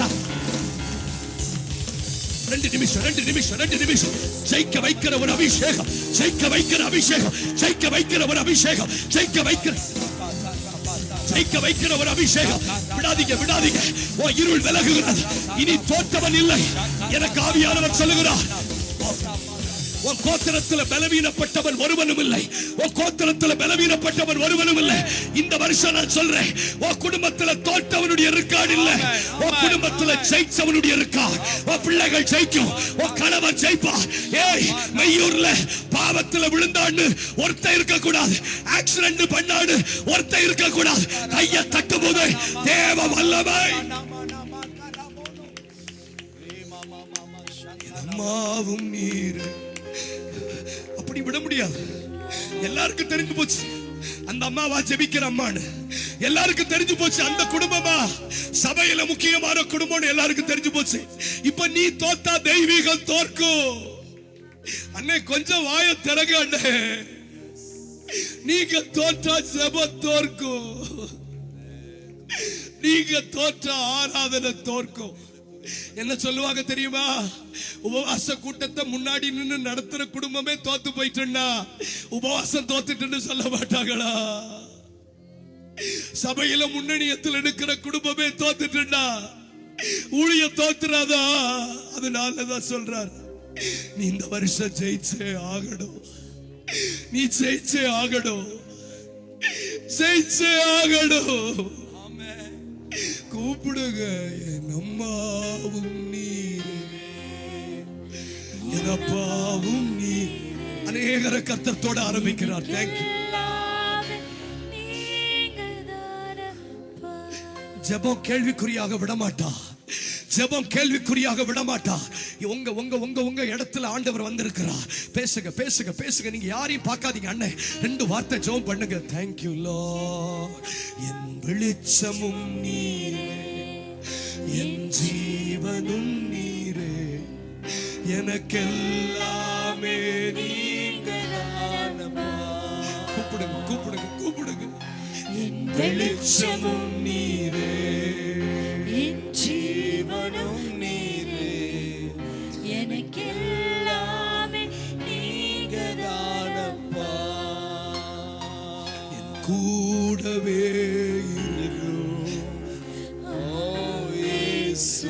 நாங்க தோத்தா நீங்க தோப்பீங்களா?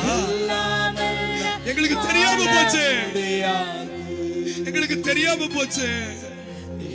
நாங்க தோத்தா வேதாகமம் தோக்கும் எங்களுக்கு தெரியாம போச்சு.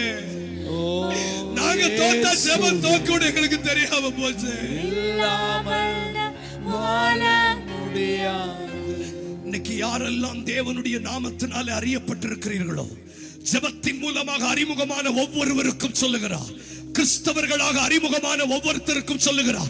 இவங்க சபையார் என்று அறிமுகமான ஒவ்வொருத்தருக்கும் சொல்லுகிறார். இந்த வருஷம் உங்களை மீறி ஒரு ஃபோர்ஸ் உங்களை ஜெயிக்க வைக்க முயற்சி எடுக்க போகிறது. நான் சொல்லுகிறேன், உன் கண் காணவில்லை, உன் காது கேட்கவில்லை, உன் இருதயத்தில் தோன்றவில்லை. கர்த்தர் உண்டு பண்ணி வைத்திருக்கிற அந்த பெரிய நன்மைக்கு உன்னை ஆயத்தப்படுத்துகிறார். நல்ல கையை தட்டுங்க பார்க்கலாம். Oh, the touch, oh, the touch of the Holy Spirit. நல்ல நல்ல நல்ல கை தட்டுங்க. This year, oh, shabarate, rikoba baba sharaba.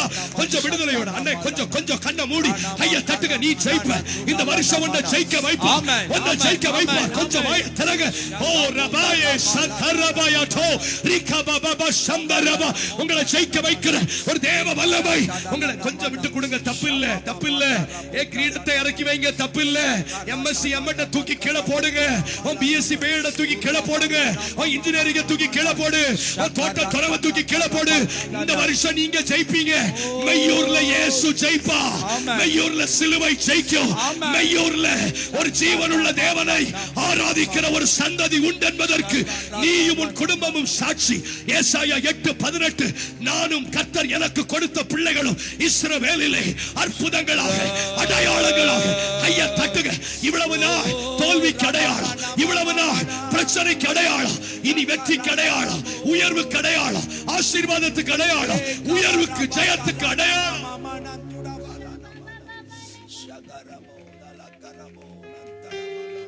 அவனுக்கு எலியாவுக்கு போதுமா இருந்தது. எலியாவின் கைகளுக்கு தண்ணீர் வார்த்தை எலிசா. சிலருக்கு ஞாயிற்றுக்கிழமை விசுவாசியா இருக்கிறது போதுமானதா இருக்கு. சிலருக்கு இப்படி பண்டிகைக்கு மட்டும் வந்துட்டா போதுமா இருக்கு. ஆனா அதை மீறி எலியா சொல்றாரு, எனக்கு நீ கை கழுவுகிறவனா இருந்தாக மட்டும் போதாது, ரெட்டிப்பானதை செய்கிற தீர்க்கதரிசியாய் மாறணும். சபையோட ஆண்டவர் பேசுறது உங்களால புரியுதா? We are having limitations. நம்ம எல்லாருக்கும் பரிதிகள் இருக்கு. We are always having boundaries. நாம நினைக்கிறோம் ஒரு ஞாயிற்றுக்கிழமை சர்ச்சுக்கு போனா போதும், ஒரு விசேஷ ஆராதனையில போய் நின்னுட்டா போதும். யோவான் ஸ்நானகன் சொல்லுகிறான், மணவாளனுடைய சிநேகிதன் என்கிற அந்தஸ்தை அடைந்து விட்டேன். வருகிறவர் நீர்தானா அல்லது வேறு ஒருவரை காத்திருக்கணுமா? ஆனா எலிசாவை எலியா அப்படி விடவே இல்லை. கடைசி வரைக்கும் எலிசா யாரு? எலியாவின் கைகளுக்கு தண்ணீர் வார்த்தவன் என்கிற அடையாளத்தோடு முடிந்து விடக்கூடாது. எலிசா யார்? கூழ்பானையின் சாபத்தை நீக்கினவன். எலிசா யார்? காற்றையும் காணமாட்டாய், மழையும் காணமாட்டாய், பள்ளத்தாக்கு தண்ணீரால் நிரப்பப்படும்.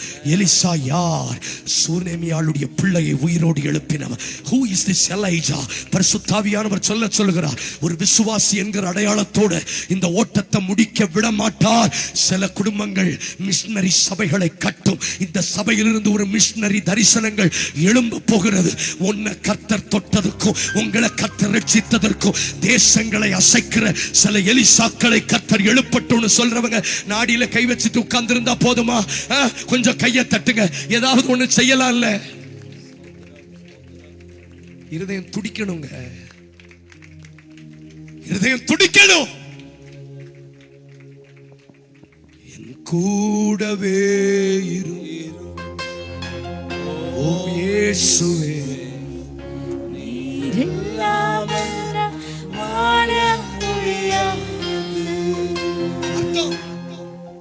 ஏன் ஆண்டவர் துரிதப்படுத்துகிறார்? காலாவதியாக போகிறது. ஏன் துரிதப்படுத்துகிறார்? எல்லாருக்கும் தெரிஞ்சு போச்சு எலிசா எலியாவின் சீசன் என்று. உனக்கு தலைமையாயிருக்கிற உன் எஜமானனை இன்றைக்கு கர்த்தர் எடுத்துக்கொள்ள போகிறார். உனக்கு தெரியுமா? உங்களுக்கு தெரியுமா? உங்களை விட அவருக்கு அழுத்தம் கூட. இதோட நம்ம கற்றுக்கொண்டு முடிக்க போறோம். நமக்கு இது புரியுறதே இல்லை. பல நேரம் நாம நினைக்கிறோம், நான் தோத்தா என்ன ஆண்டவருக்கு, நான் தோத்தா அவருக்கு என்ன? ஒரு அன்சீன் ஹோஸ்ட், நீங்கள் அறியாத ஒரு தலைவன் உங்கள் நடுவில் இருக்கிறார். ஒரு பிள்ளை தோத்துச்சுன்னா என்ன சொல்லுவாங்க தெரியுமா? அடுத்த வார்த்தை, பிள்ளை வளர்த்திருக்கிற லட்சணம். சொல்ல மாட்டாங்களா? வண்டியில ஒருத்த வேகமா போனா அம்மா வளர்த்த லட்சணம். சொல்ல மாட்டாங்க? அப்ப இது பிள்ளையினுடைய தோல்வியா பெற்றோருடைய தோல்வியா? அதனாலதான் எலியா சொல்றாரு, நீ கடைசி வரைக்கும் நான் சாப்பிட்ட பிறகு கை கழுவி ஊத்துறவனா இருக்கிறது உனக்கு போதும், எனக்கு போதாது. சகோதரி, உங்களுக்கு போதும், அவருக்கு போதாது. ஐயா, அவருக்கு போதாது. எனக்கு இது போதும், எனக்கு இந்த ஜெபம் போதும், எனக்கு இந்த ஆராதனை போதும், அவருக்கு போதாது. நான் இப்படி சொல்றேன், அவரு ஒரு டார்கெட் செட் பண்ணி வச்சிருக்கிறாரு. அந்த டார்கெட்டை நீங்க அடைய பண்ணுவார். என்ன எழுப்புதல் வந்துட்டு பாத்தீங்களா? உங்க நினைவுகள் அவர் நினைவுகள் அல்ல, உங்க வழிகள் அவர் வழிகளும் அல்ல. வானம் பூமிக்கு எவ்வளவு உயரமா இருக்கிறதோ அதை விட உங்கள் நினைவுகளை விட உங்கள் வழிகளை விட அவர் நினைவுகளும் வழிகளும் உயர்ந்தவைகளா இருக்கிறது. ஒரு இடத்துல யோசேப்பு சொல்லுகிறார், இந்த வீட்டில் என்னிலும் பெரியவன் இல்லை. அர்த்தம் என்ன தெரியுமா? போத்திபார் வீடு அவனுக்கு போதும் என்று தோன்றிவிட்டது. ஆதியாகமம் 39:9. எனக்கு இந்த வீட்டில் என்னிலும் பெரியவன் இல்லை, நீ அவருடைய மனைவியா இருக்கிறபடியினால் உன்னை மட்டும் அவர் எனக்கு விலக்கி வைத்திருக்கிறார். ஆண்டவர் மேல இருந்து பார்க்கிறார். பலவர்ணமான அங்கியை இழந்து, தகப்பனுடைய நேசத்தை இழந்து, எல்லாவற்றையும் இழந்து, தகப்பனுடைய நேசத்தை, உறவுகளை, குடும்பத்தை இழந்து அடிமையாக வந்த உனக்கு ஒரு 4 செவருக்குள்ள பெரியவனாக இருப்பதுக்கல்ல, நீ தேசமெங்கும் தானியம் கொடுக்கிறவனாய் மாற்றுகிற வரையிலும் நான் உன்னை விடுகிறது இல்லை. உன்னை துரிதப்படுத்திய தீருவேன். இன்றைக்கு ராத்திரி ஏதோ ஒரு இல்லையிலே முடங்கி போன விசுவாசி என்கிற அந்தஸ்து போதும், சபை ஆராதனை என்கிற அந்தஸ்து போதும். இதை தாண்டி நான் திருப்தி அடைந்து விட்டேன். சுனேமியாள் எலிசா கிட்ட சொல்றா. இது எலிசா கேட்கிறார், நான் ஏதோ விஷயமா ராஜா கிட்ட பேசணுமா, சேனாதிபதி கிட்ட பேசணுமா, நான் உனக்கு ஏதாவது செய்யணுமா? அதுக்கு அந்த அம்மா சொன்ன வார்த்தை என்ன தெரியுமா? 2 ராஜாக்கள் 4:13. என் ஜனத்தின் நடுவிலே நான் சுகமாய் குடியிருக்கிறேன். எலிசா சொல்றாரு, உனக்கு இது போதுமா இருக்கலாம், ஆனா எனக்கு இது போதாது. நீ பிராண உற்பத்தி கால திட்டத்தில் ஒரு குமாரனை அணைத்துக் கொண்டிருப்பாய். இன்றைக்கு ராத்திரி ஆவியானவர் சொல்லுகிறார், நீங்க போதும்னு முடிவெடுத்த விஷயத்துல கர்த்தர் ஒரு எக்ஸ்டென்ஷன் குறிக்க போகிறார். உங்க ஊழியத்துல ஒரு எக்ஸ்டென்ஷன், உங்க குடும்பத்துல ஒரு எக்ஸ்டென்ஷன். போது என்ன விட்டுருங்கன்னு சொன்னாலும் அவர் விட போகிறது இல்லை. சிலருடைய ஜெப எல்லைகளை கர்த்தர் என்னை 10ல் 1% கை தட்டணும். என்ன இல்லன்னா கர்த்தருக்கு கணக்கு கொடுக்கணும். ப்ளீஸ், இது சும்மா இல்ல, இது சும்மா இல்ல. எக்ஸ்ட்ரா 500 ரூபாய் ஐயா தருவாங்க அல்ல நான் கூவ வந்தது. ஆவியானவர் உங்களை நேசிக்கிறார்.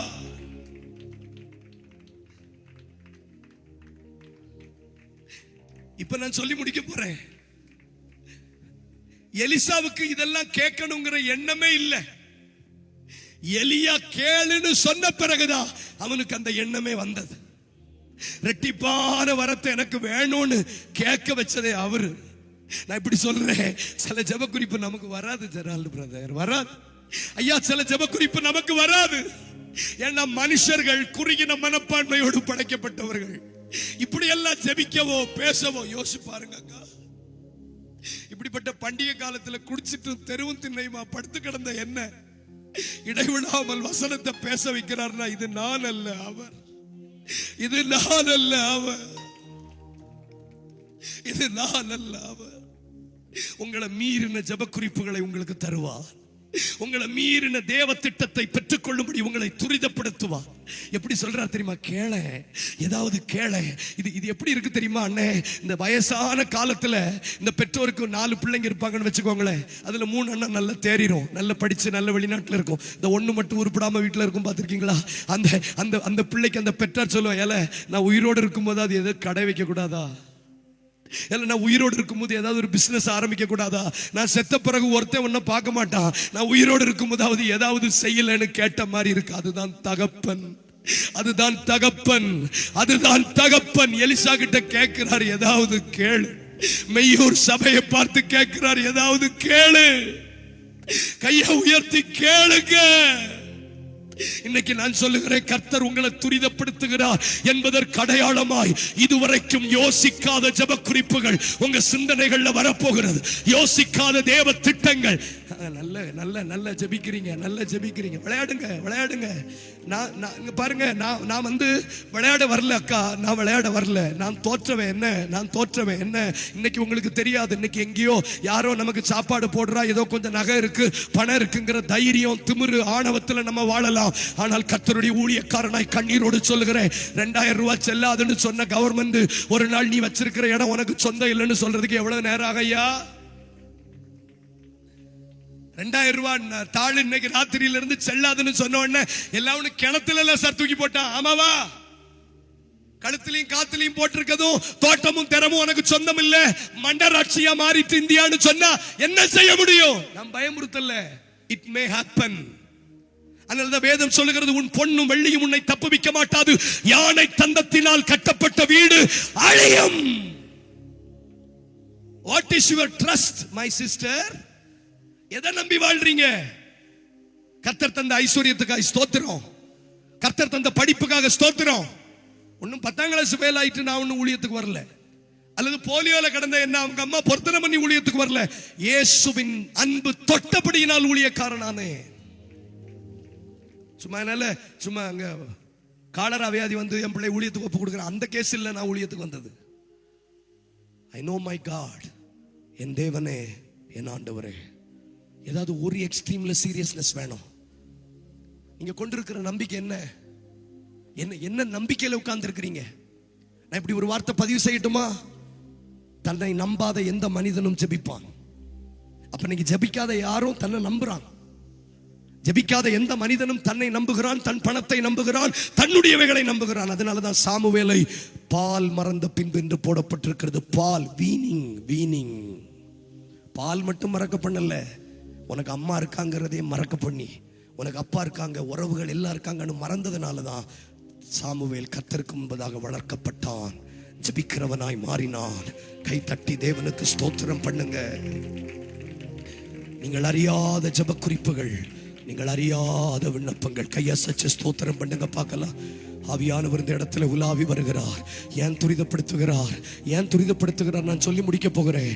யாத்திராகமம் 16:21 சொல்லுகிறது, இதோ விடியற் காலம் தோறும் அதை எடுத்துக்கொள்ளுவார்கள், வெயில் ஏற ஏற மன்னா உருகி போகும். சொல்லுங்க, வெயில் ஏற ஏற மன்னா உருகி. எல்லாரும் சேர்ந்து சொல்லுங்க, முடிச்சிருவோம். வெயில் ஏற ஏற மன்னா. ஓஹோ, அப்போ தேவனுடைய வாக்குத்தத்தங்களுக்கு உருகக்கூடிய தன்மை இருக்கிறது.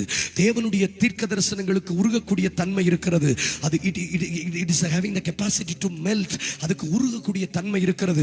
எப்ப வேணாலும் வந்து எடுக்கலாம்னு சொல்லக்கூடாது. கவனிங்க, அதிகாலை தோறும் மன்னா விழுகிறது. கேட்கிறேன், இந்த கூட்டத்துக்கு எல்லாரும் ஒரே சமயத்துக்கு வந்தோமா? இல்ல, எல்லாரும் ஒவ்வொரு சமயத்துல வந்தோம். ஆமா தானா? ஆனா கூட்டம் முடிஞ்ச உடனே என்ன சொல்ல போறோம் தெரியுமா? நாங்க எல்லாரும் கூட்டத்துக்கு போனோன்னு தான் சொல்ல போறோம். ஆனா எல்லாரும் ஒரே நேரத்துல வரல. 3ஆம் மணிக்கு ஒரு கூட்டம் வந்தார்கள், 6ஆம் மணிக்கு ஒரு கூட்டம் வந்தார்கள், 9ஆம் மணிக்கு ஒரு கூட்டம். இது மாதிரி வித்தியாசமான நேரங்கள்ல நாம வருகிறோம். கவனமா கேளுங்க. அப்போ அந்த மன்னா எப்ப விழுந்ததுன்னு பைபிள்ல எக்ஸாக்ட் டைம் போடல. ஆனா மன்னா விழுந்ததுல இருந்து 30 லட்சம் பேரும் ஒரே டைம்ல மன்னா எடுத்திருப்பாங்களா? எடுத்திருக்க மாட்டாங்க. ஒவ்வொருவரும் ஒவ்வொரு நேரத்தில் எடுத்திருப்பாங்க. இப்ப கவனிங்க, எனக்கு அதிகாலை 7 மணி தான்.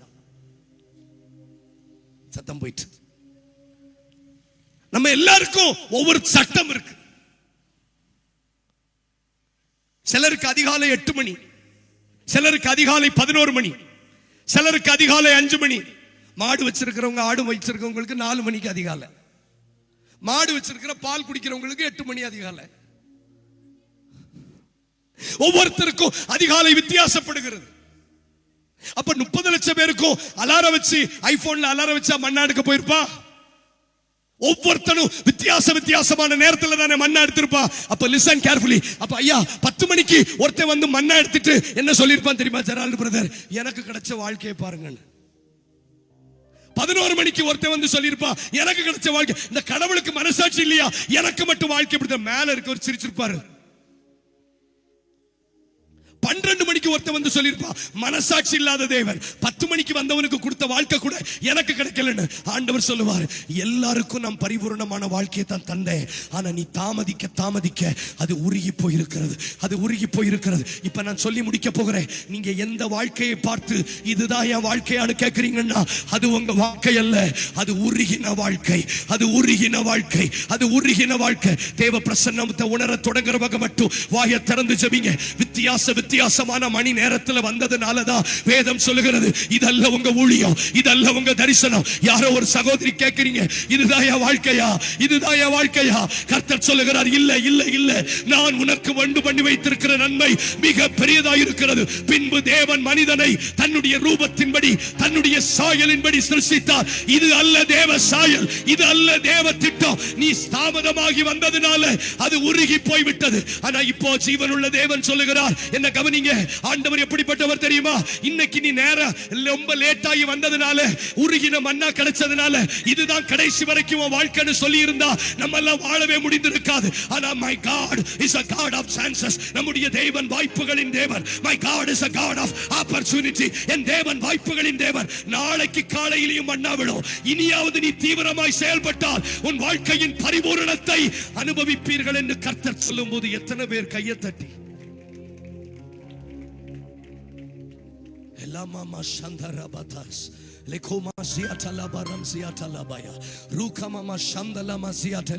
கொஞ்சம் வாய்களை திறந்து ஜெபிக்க தொடங்குங்க. 5 நிமிஷம்.